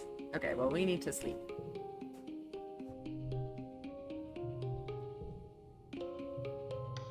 It's nice to take some time off to chill after the stress of school and work. Not to mention the mental toil of just living on this unpredictable planet. Looks like you're not the only one who needs some downtime. Some of the other kids are also relaxing in the lounge. You didn't see anything, indeed. I think either of these are good. I feel like we just have so many Tammy points already. Let's check out Mars and Dis. Ah, yes, this. Being a bully, no!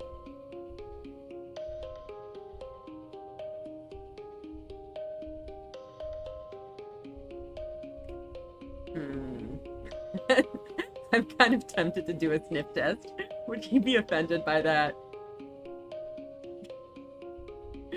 You know what? Let's see what happens.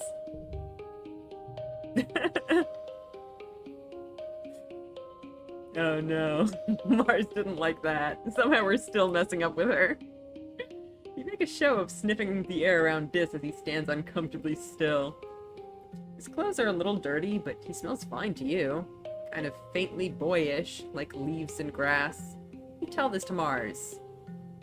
Leaves and grass? Ew, yes, she says, nodding. That's exactly what I meant. If you think that smells good, you're both hopeless. Poor kid is, like, embarrassed, too. I'm sorry.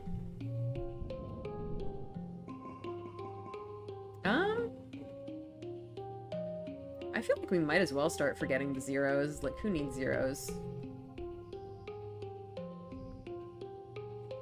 And we've... Oh. OBS, what are you doing?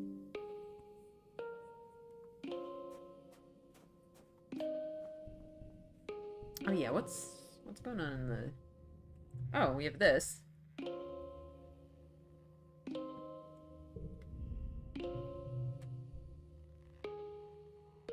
I can carry a lot. Nice. We can do that. The depot isn't open yet, but this gives us organizing and perception. And we do want perception.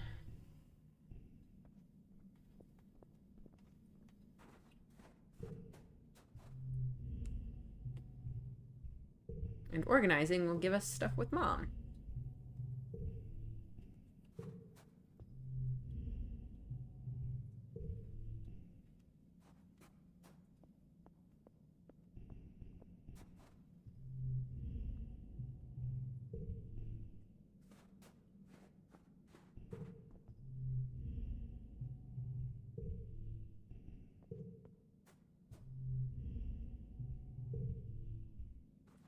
All right, let's go do that real quick.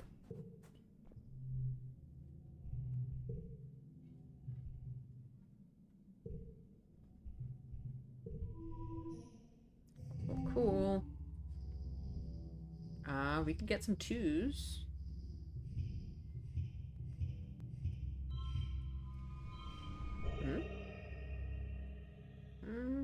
Do we want to try to equal the goal? That literally does nothing for us. That's so funny.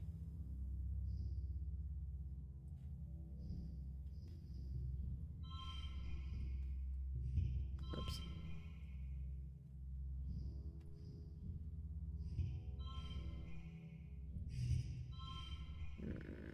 This is 17. 14.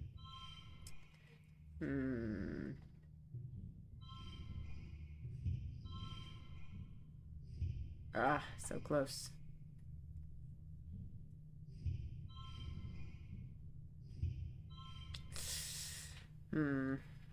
Welp. 20. Well, yeah, this gives us our row of 2s.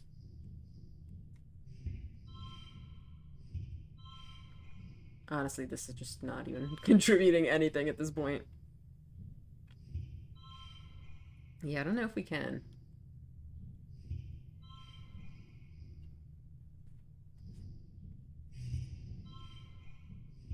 Oh.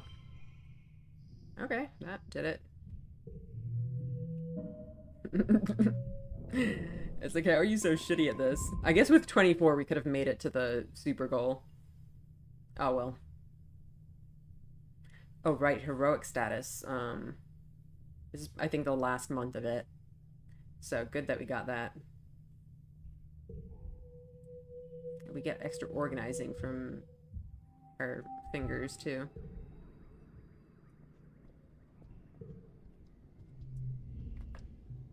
They're about to kiss. Oh, Mars.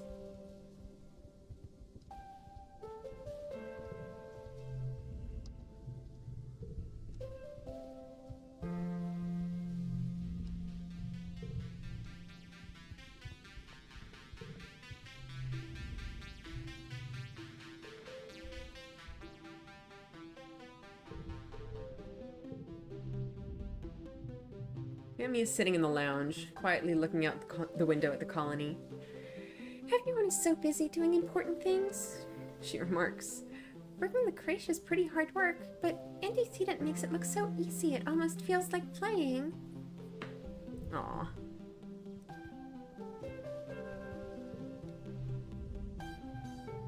Poor Dis.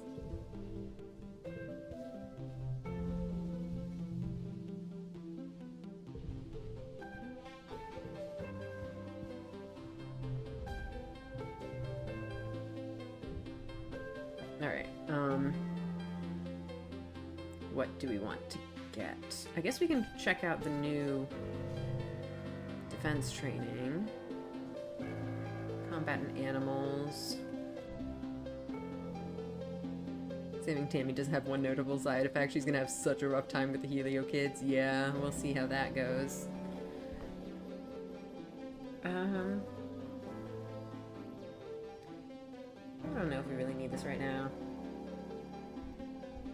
In general, we haven't really been working on physical skills.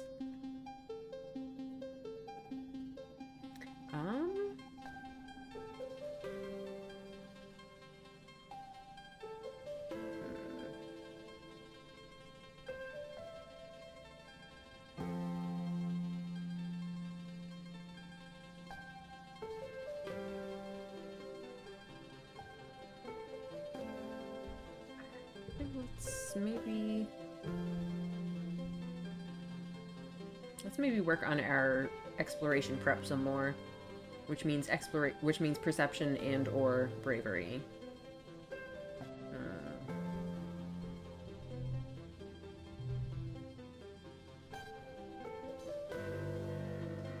Do some more sports ball.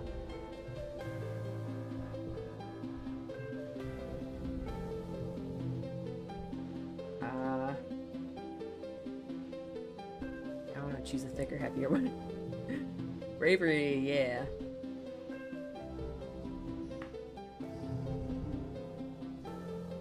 Okay,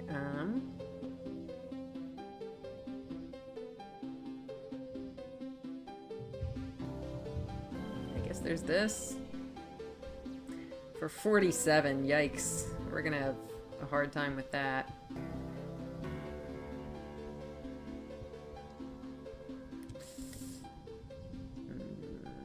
Okay, +2 to last card with this is not a bad idea.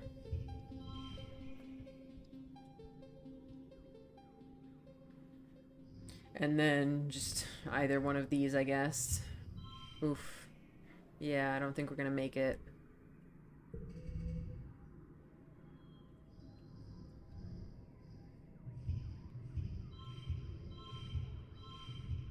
Oh!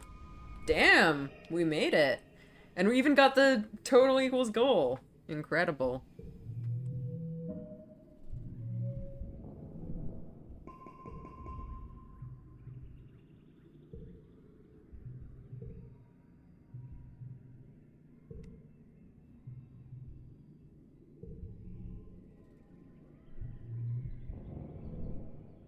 Bravery for us.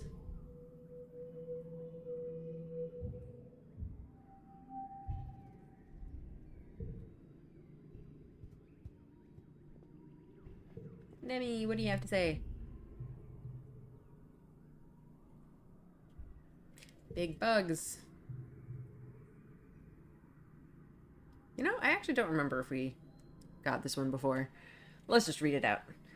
So then I trapped it in my room, Anemone says, telling you all about the big bug she saw in her quarters. Its wings were as big as my hand, and it had feelers like, whoa! It was bouncing all over the place like boing, boing, boing. She gestures excitedly, swinging her arms over her head. The bugs here are so big, and they're everywhere. I was gonna give it to Tang, she says. She loves gross bug stuff. But she said I should just let it go, because if it stung me, I might get weird mutant powers. I mean, other than the one I already have.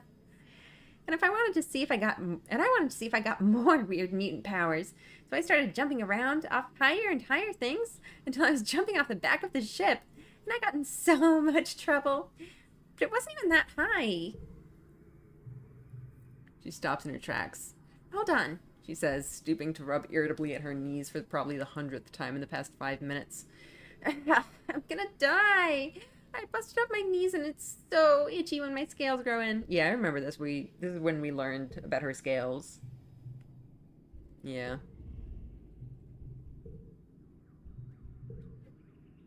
I want to have cool scales. Yeah.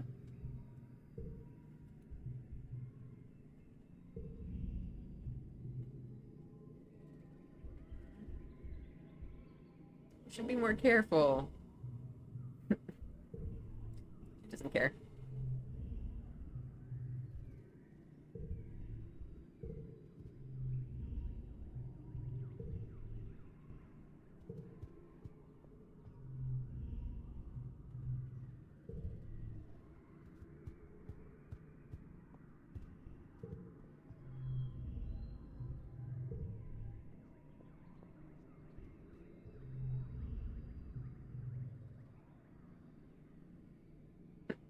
Yeah, I remember this too about how babies are made.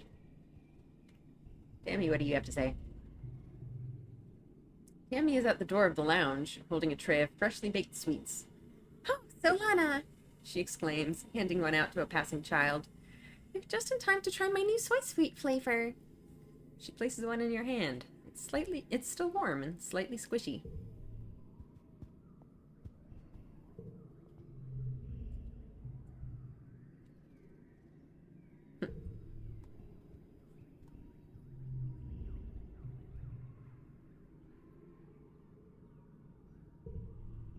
So does he only get the urge to go exploring during during the pollen season? Cause oh boy. Alright, what do we want to do?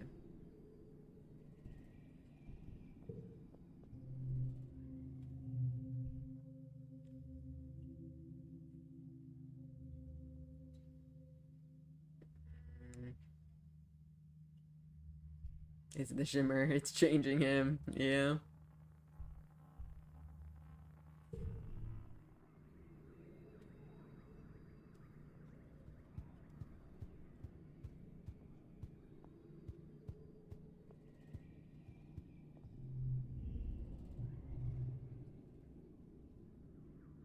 You know what? I think we're actually closer on toughness. I think these are the same conditions as for sneaking out with Dis. Probably. I feel like it would be easier to just get toughness. Let's try it.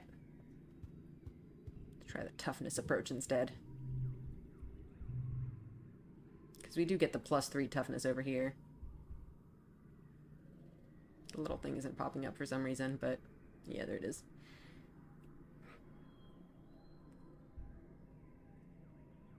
So with just 2 more of these, we can try to explore. You're pulling weeds from the garden beds when you see Cal scurry past you, moving with a purpose.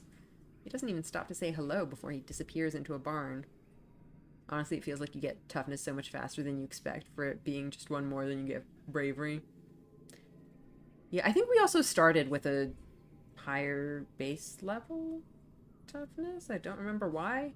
Maybe I'm making that up. You slip into the barn behind Cal. He's so absorbed in whatever's in that broken storage box that he doesn't hear you. You can do it, he whispers. Come on, go, go, go. You creak forward, but the barn door creaks closed behind you and Cal jumps. Solana, he says, moving between you and the box. What do you need? Pokemon friends, what's in the box? Cal clenches his fists. Nothing. It's nothing.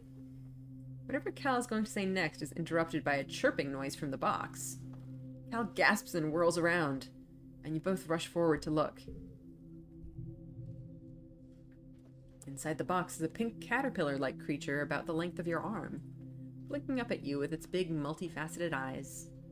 Its mouth parts wave at you and make a clicking, chirping noise. It's hatched, Cal says. Hey, little baby. Welcome to the world.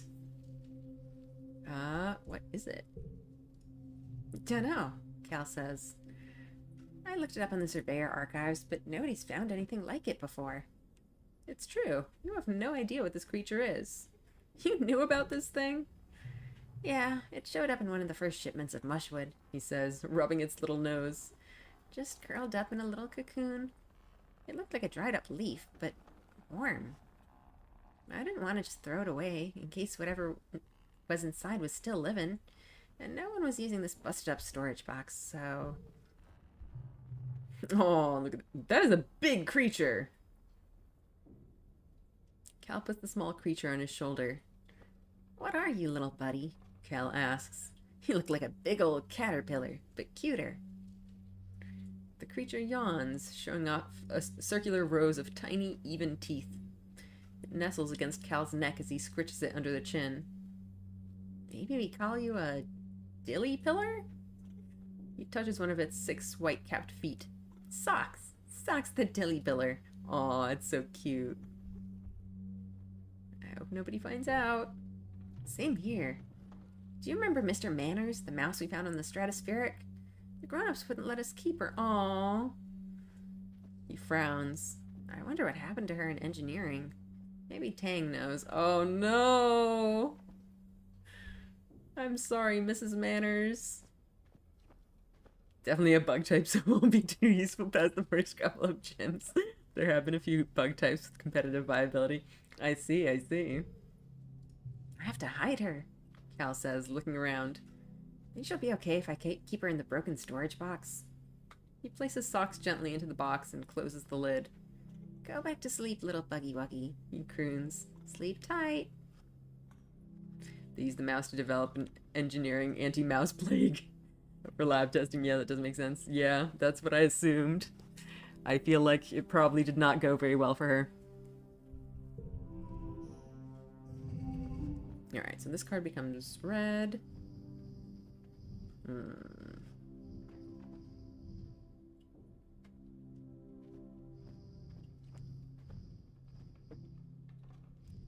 Well, we can get some 2s.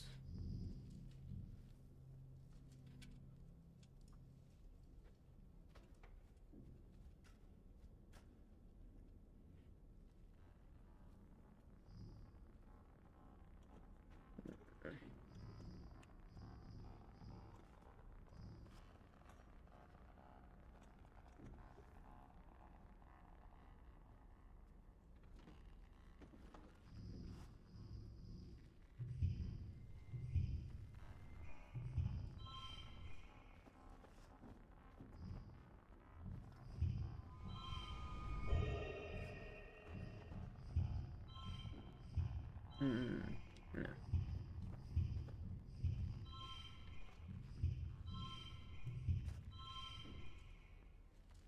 I guess that works. You know, I think the actual answer is that the stratospheric are too much of space hippies to set out for the planet with the exact goal of subjugation. But it occurs to me if you pack the ship full of Earth's most invasive species, you might stand a chance of overtaking the local wildlife. Basically, the sloppiest possible way to terraform a planet, and I doubt the resulting ecosystem would be good, but it might work. Oh boy. That would be interesting, huh?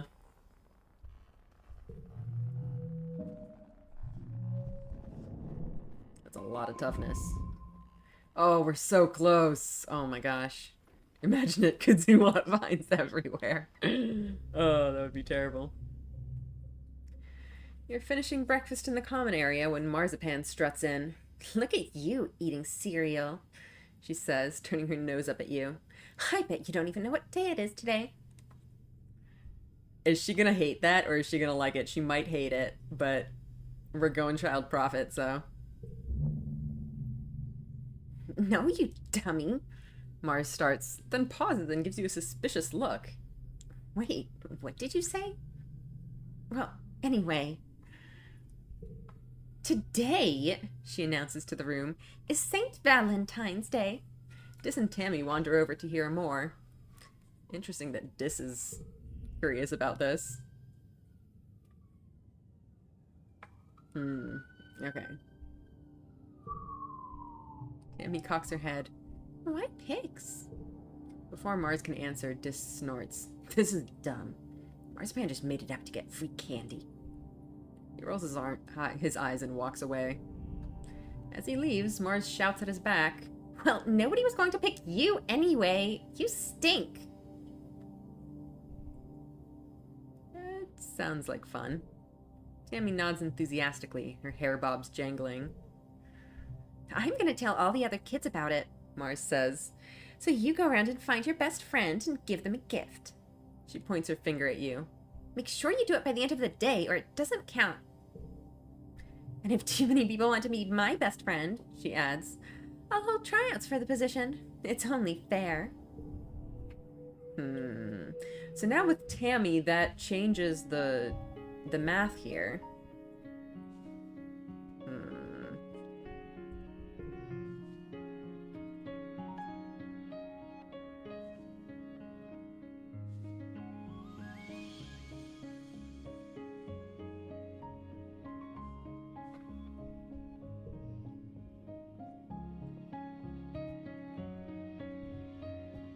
Well, I guess Tammy is our best friend, but... who do we want to go with? I guess Tammy makes the most sense, probably. Because I know before we kind of messed up the whole math by choosing Dis. But now there's an odd number of us again. So I feel like if I manage to convince one of the twins, we can...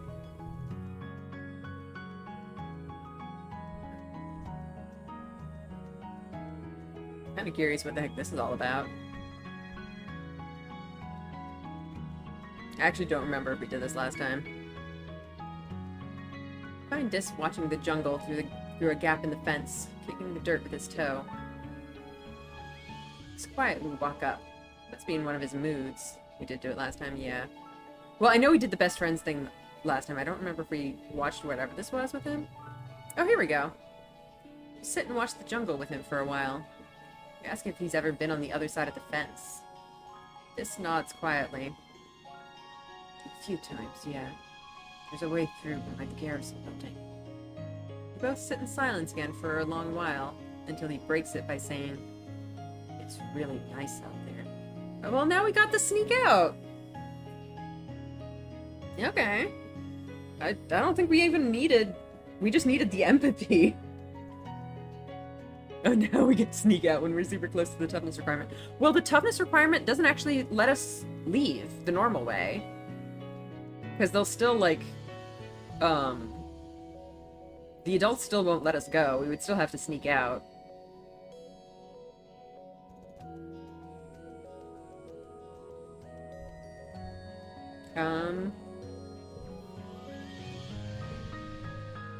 Okay, but that's awesome. We need to go use that.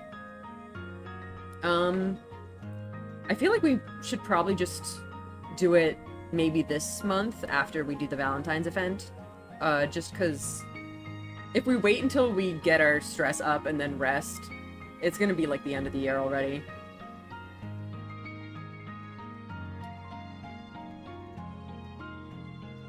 So, yeah, I think I'll just do it this time. Alright,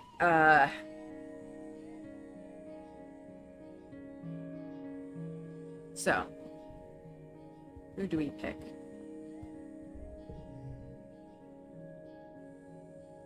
It would actually be really funny if we attempted to pick Dis just because we have the lowest friendship with him. But I think our friendship is actually too low for us to actually convince him.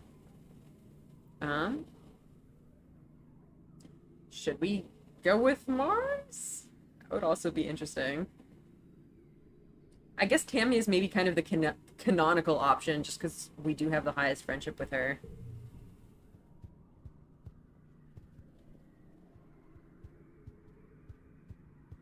I don't know, I just feel like Mars is gonna be left out again, and I don't want that to happen. Because, like, if we go with Tammy, Callan and Anemone are probably gonna go together, and then that leaves Mars left out again. So I feel like this time I should go with one of the twins. Or go with Mars. Then again, if I go with Cal or Anemone, maybe the other one will... the other one will presumably go with either Tammy or Mars, and I don't know which one. We have to do all this social math. Ugh. Stretch.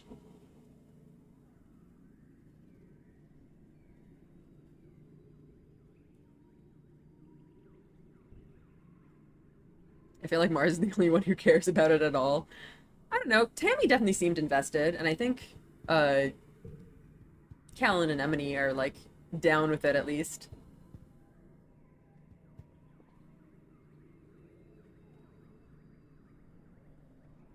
But yeah, I feel like doing it to annoy Mars is kind of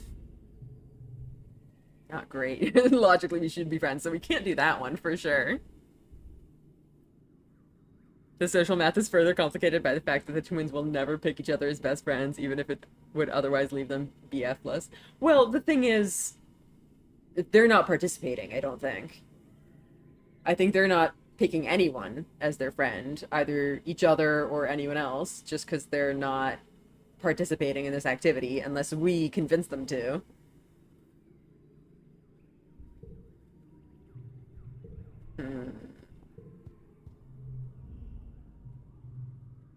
Wait, why can we do this again? What does that do? Okay, well, this brings back the wannabe best friends to annoy Mars, but... Yeah, let's not annoy Mars. Maybe let's just go with Mars. Because you're right, she is the one that, like, cares the most about this. Although, on the other hand, I feel like... I don't know if this actually takes into account your friendship levels, because our friendship with her is so... I mean, we are early in the game, so it's not that low, but I feel like she's gonna feel like we're being condescending.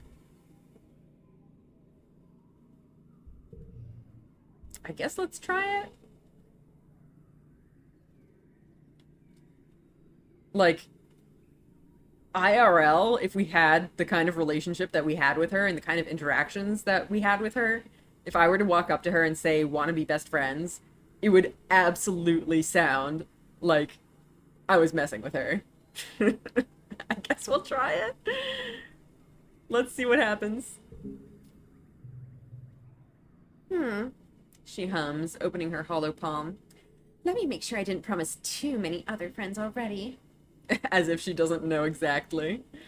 She pokes at her hollow palm, holding it so you can't see what she's doing. Let's see. You have a lot of good qualities that I'm looking for in a best friend. Yes. I think of all the kids who applied, you are the most qualified for the position. Oh boy. Okay, Solana. I choose you as my best friend. You remember the thing about the candy? And fish some soy sweets out of your back pocket to offer her. They've gone a bit soft and warm. What flavor are they? She asks, holding up each one to the light to appraise it. Ooh, a green fizz. Those are rare. Then she surprises you by handing you an entire bar of chocolate. A whole week's rations, wrapped like a present in a scrap of iridescent cloth. Marzipan always remembers her friends, she says, nodding benevolently. She is very cute.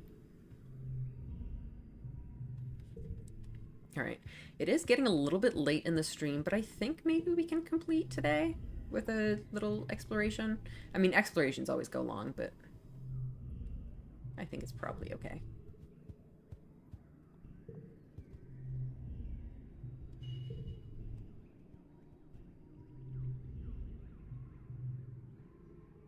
Medicinal root. Are you just saying that because you want us to pick some up outside exploring, or did you see one? Is there one around? By your parents? Oh, okay, okay. Yeah, there it is. I see it. We don't have our perception.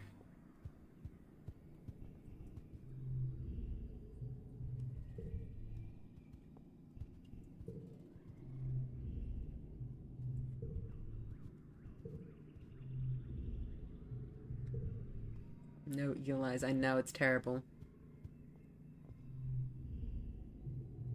Sneak out. Our special eyes. I know. Here's our little boy.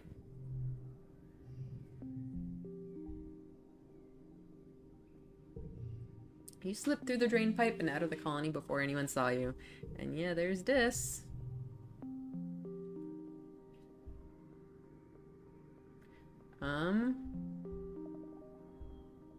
Shout his name. Stop yourself. You shouldn't yell too loudly because Uncle Tonin or Utopia might hear you. That's a good point. Well, we tried to follow him before and he ditched us, so we'll try it again, but we got stressed. That's not fun. We did good perception though. That's good. We need that perception real bad.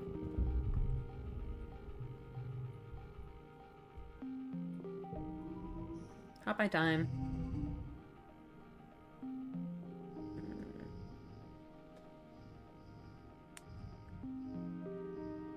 Let's see.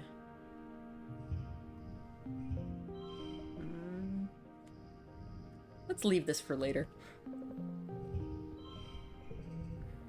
Okay, this looks entirely doable.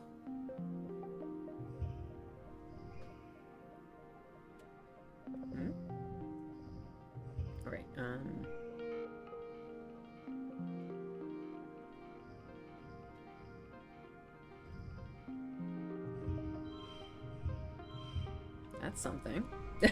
Well, already at the goal, I see.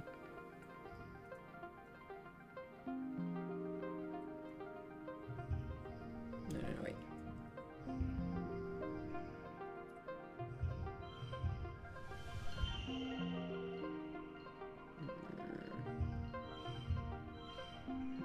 Wait.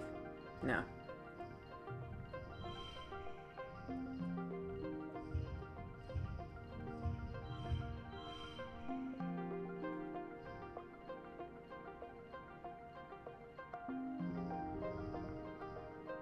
Wait. What am I doing?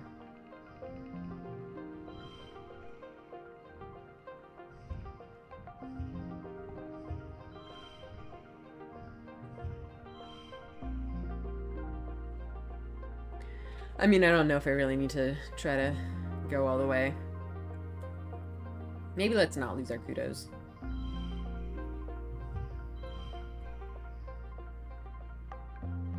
Or wait, let's maybe try to increase... Yeah, we can increase our sports ball.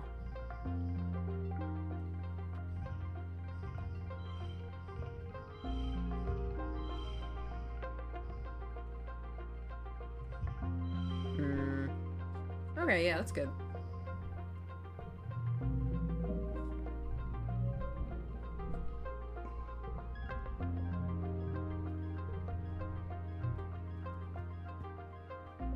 I see egg.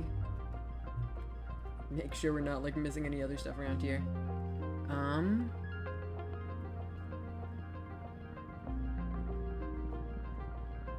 Which way should we go?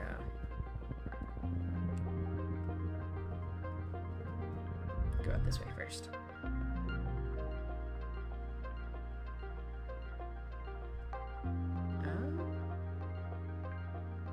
Salvage. We got food. With a handful of wrinkly tubers. They're probably supposed to be potatoes eventually, or maybe yams. It's hard to tell. We took around a little longer, but it's all pretty picked over. Okay, well, we got something. Thingy. Oh, it's Dis again.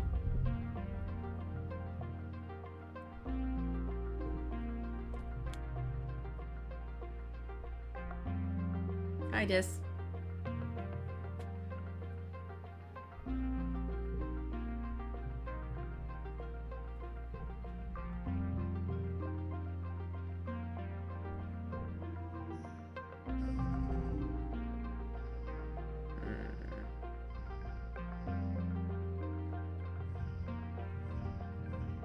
Does Utopia have eagle eyes too? Maybe.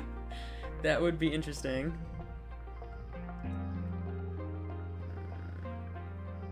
I do like this combo. That is fun.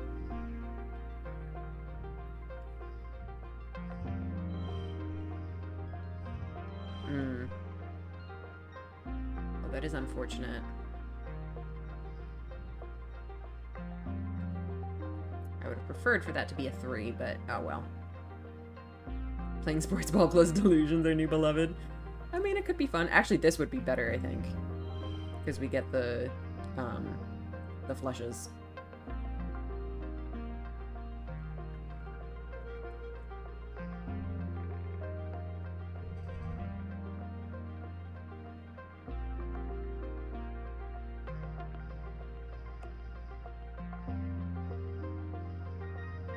Is the delusion still becoming real?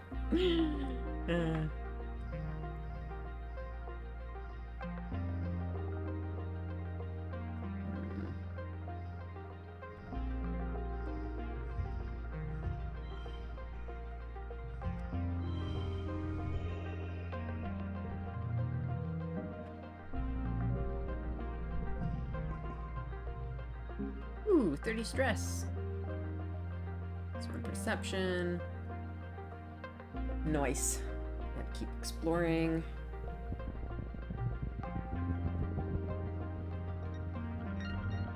I think this also reduces stress. I see the log there too. Give me that perception.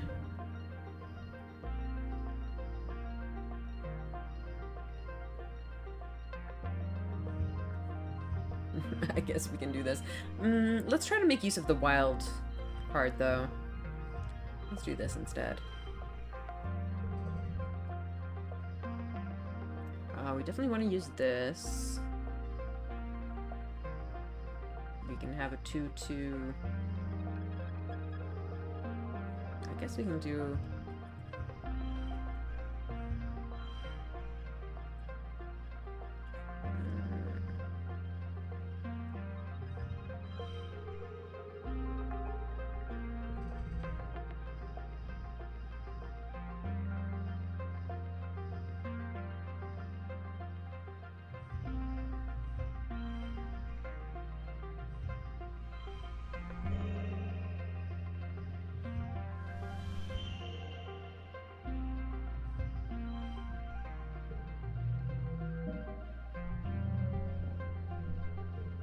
Give me my perception.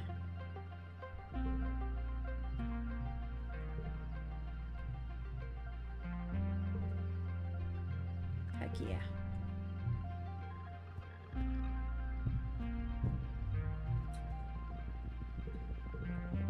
Oh, I see Tonin over there. Stumble into pollen.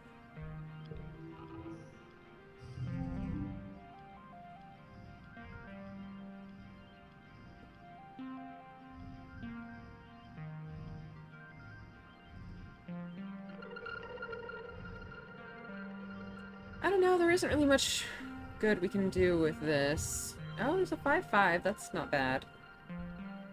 I guess we might as well.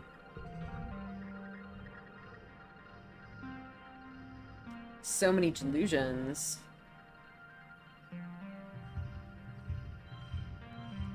This honestly feels like such a waste of wild cards, but it's something, I guess. Or maybe we can... Oh, the delusion cards are so ridiculous.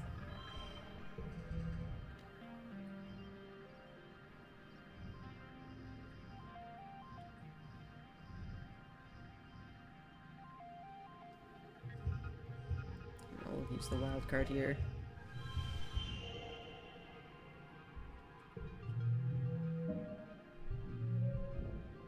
Give me more perception. More!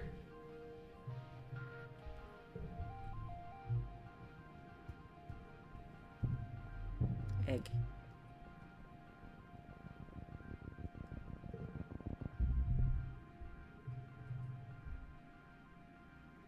If you're older, you could probably cut them down and get some kudos for them. Well, it's fine. Got some perception for the mush trees. Yeah, there's a creature on it.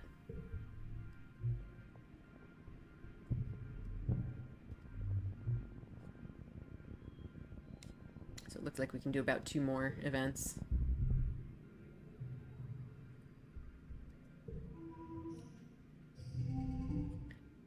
More perception.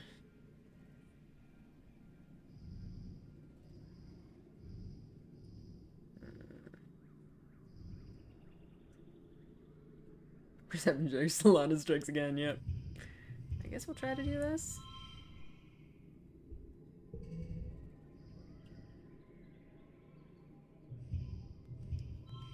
Choose.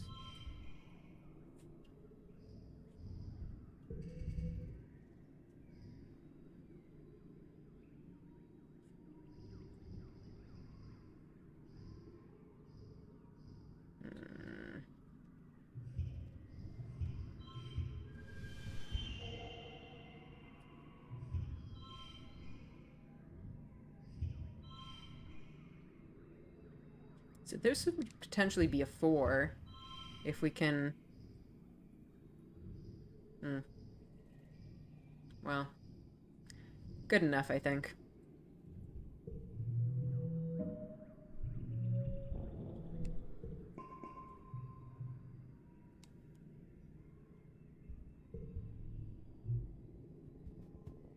Alright, looks like 1 more. There's stuff up here, too. Let's see what's here. I guess we can't actually check without going through this. Let's just go this way first. Oh! Almost missed an egg.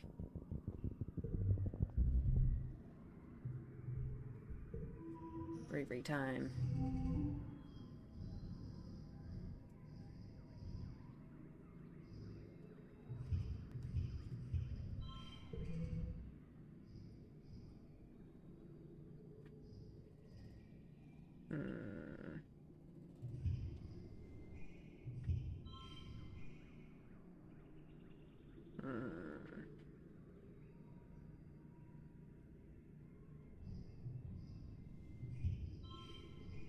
Well, that's kind of annoying, because I would have liked that to be a 4.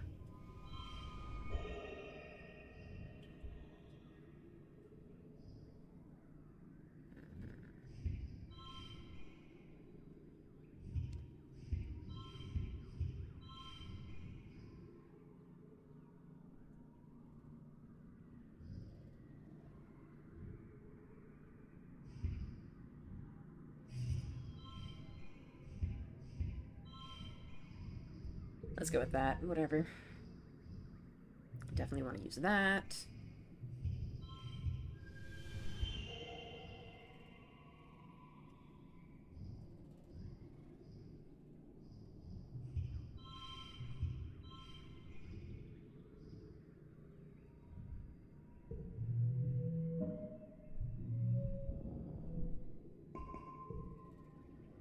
Bravely fall in and get wet. Oh well. Well, that was a productive exploration anyway. More bravery and perception. That's decent progress on the perception.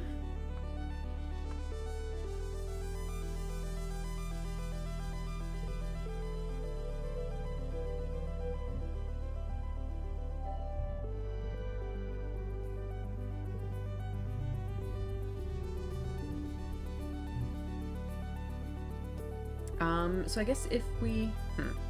we do have the... Man, I think we kind of messed up, because we have, whatchamacallit? The Vertumnellia Festival coming up next time.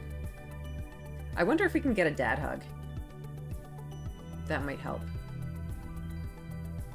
You tell Tangent you know where this has been going, yeah. I'll do what I can.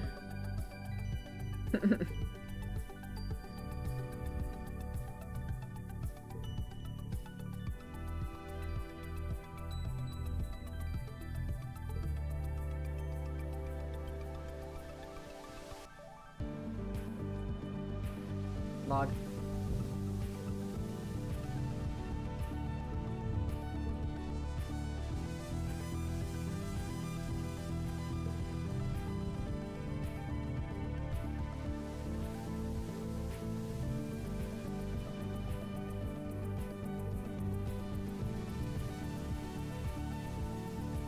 Yeah, let's see it.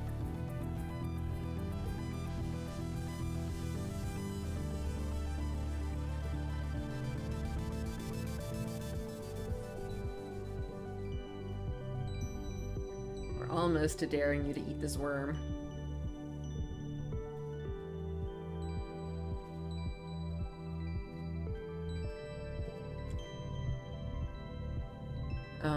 And yeah, it doesn't look like we can get a dad hug, unfortunately.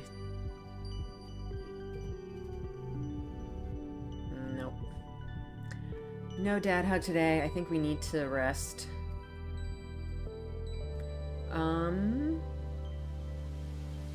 Do we want to just end things here, or do we want to rest and then launch into the Vertumnellia? I think we might as well do it. We'll probably skip through most of the dialogue anyway, because we've probably seen most of it before.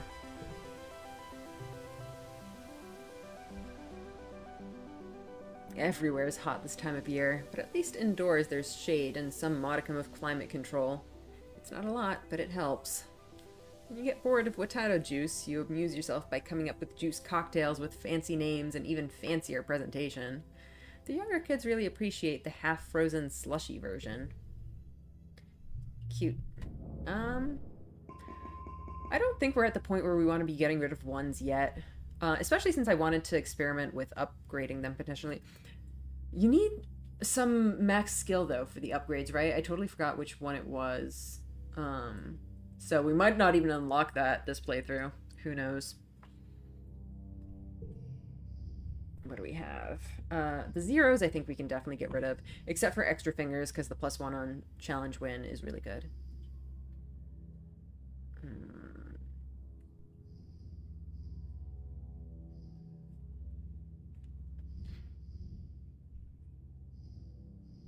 I think we probably can get rid of the ones, and because it's like tied to the RNG of what you get when you rest, we're just not going to get rid of all of them.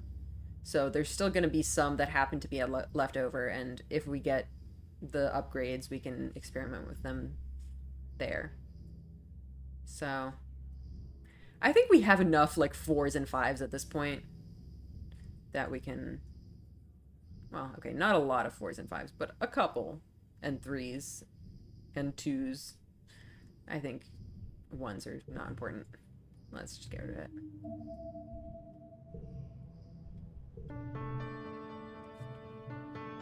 Alright.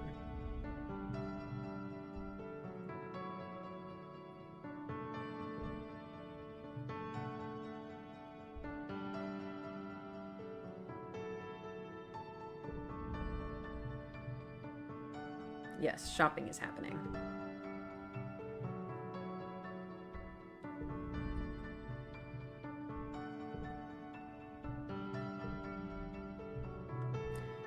Let's do talent show again.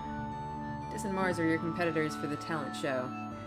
I really want to see what Dis does this time, because it was interesting last time. Mars is a shoo-in for winning with her jazzy, high-energy dance routine, so all eyes are on Dis for daring to compete against her. Dis stands on stage and clears his throat, then gestures with his arm. From his hollow palm emerges a projection of a ventriloquist dummy. He sits it on his lap and launches into a comedy routine, speaking through the doll with zero filter. That's interesting.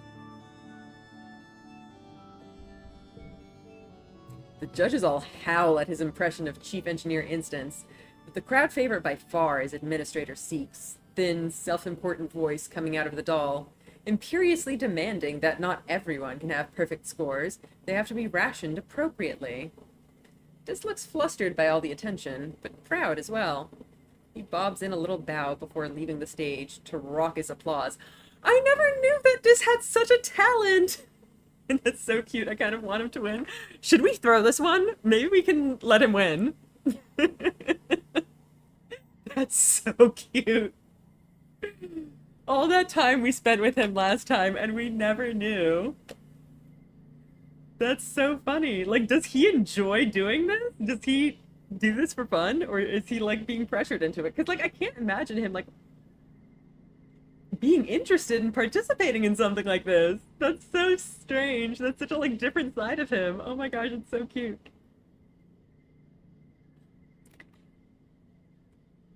Wait to see if Mars is doing better. Yeah, I guess we can see. It'll be a hard act to follow. What do you do? Wasn't there was another one last time too? Wasn't it was like, I don't know, a comedy act or something? There were 3 options last time. But now there's only 2. Should we continue our magic act? Let's change things up. Let's do some hoverboard tricks. Dis took the comedy act. We can't follow it. On the other hand, what could possibly pressure Dis into this? I know, right? Okay, let's see.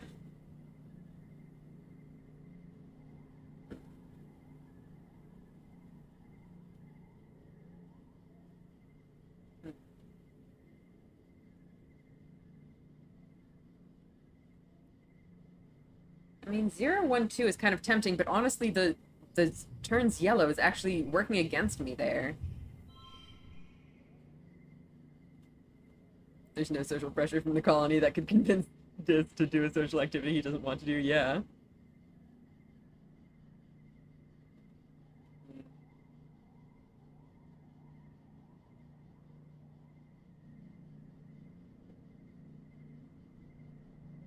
Let's see.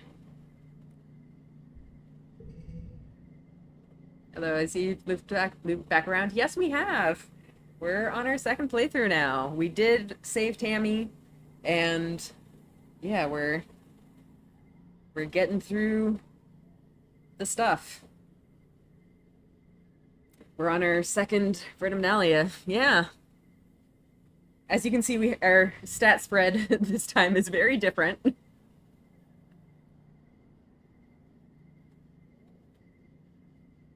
So we actually just unlocked sneaking out to explore and did our first exploration just a little bit ago.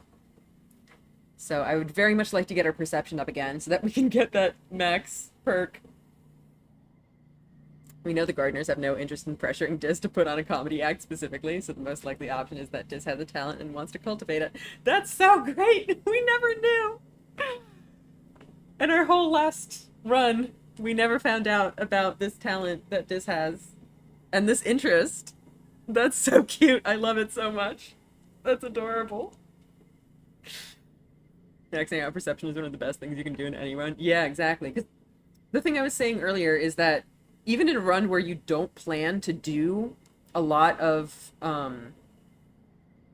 exploring, you kind of have to do at least some exploring to get some of the events, because like there are things that require you to get stuff from outside, and like having the perception perk actually allows you to spend less time exploring because you can skip past the stuff you don't need. So I really, really want to get that up. That's like the best skill in the game, honestly. Let's see. Yeah.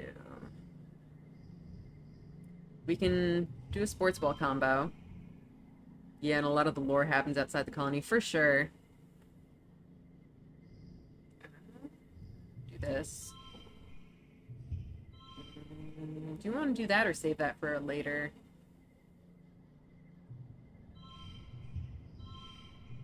Yeah, let's just use it.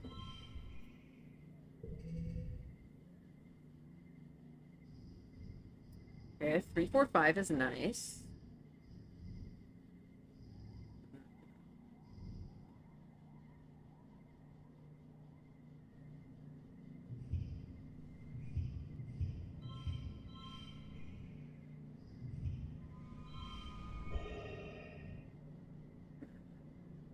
That's not really going to change anything because it's to the last card. Alright, well, I guess we can do it like this.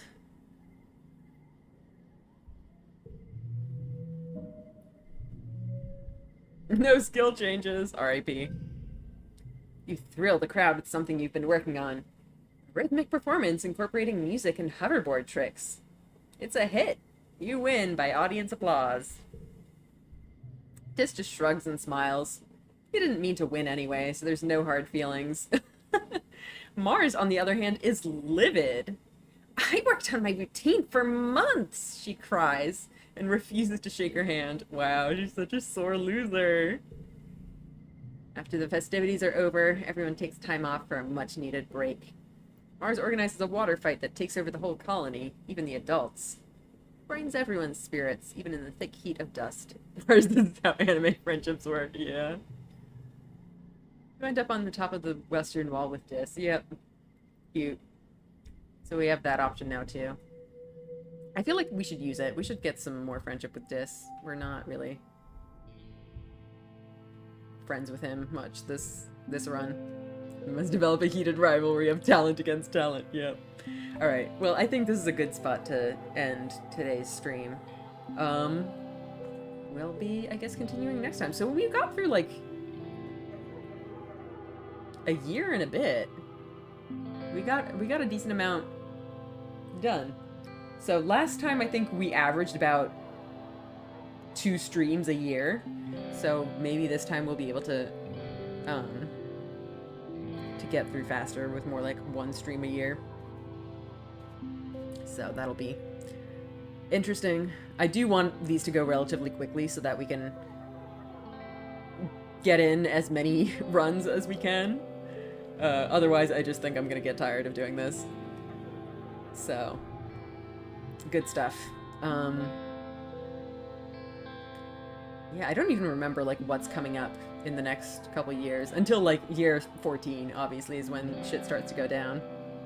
Um, but there was other stuff, like, you know, Hal's death and Tonan's death and whatever else that happens before then. So, I'll be curious to see how much we manage to change of this. I think this... Was this coming... Glow, the one where we got our new friend? I don't know if we'll be able to get it again this time. The famine, yeah. I think Tonan's got a better chance of survival now, for sure. Like, since he's not dealing with the death of his daughter. Hal's still up in the air, yeah. Alright. Well, that'll be it for today. And then we'll be back on Thursday to pick this up and hopefully go through another year and change. So I don't think we need to worry about raising the, like, bravery or anything anymore, because we just wanted that to unlock the exploring. I do still really want to get perception up. I really want to get reasoning up. Just because our reasoning was so trash last run and it screwed us over so many times. It would be good to work on. Getting bravery 2 is still really good, though. What was bravery 2 again?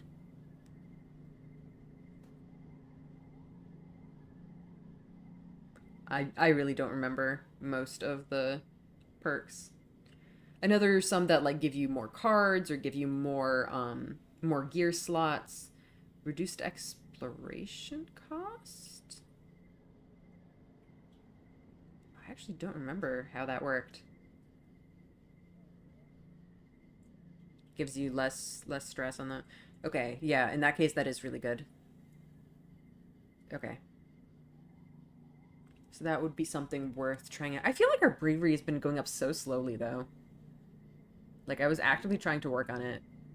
And then we did get a couple of points from the exploration. So that was pretty good. I think it's just more exploring that will give us both bravery and perception. I think we need to do more exploring. It's kind of a pain to increase, yeah. Maxing creativity is good too. Lets you give gifts every month. Oh, that is interesting. I don't know how practical that is, though, because at some point you might just, like, run out of gifts. Although, if you're careful with your money, you might be able to buy... But, actually, can you buy stuff for gifts? I don't even remember. I know there's, like, the cake that you can buy. But, yeah. I've never actually gotten creativity to 100 before. That's interesting. Might be the only way to get base friendship. Yeah, maybe at some point we might have to do that. So, to be honest, I think the main thing I would like to achieve in this playthrough is actually getting that access code for congruence. Don't tell me at this point how to get it. We'll see if it happens. I think mostly we just have to try to hang out with congruence more.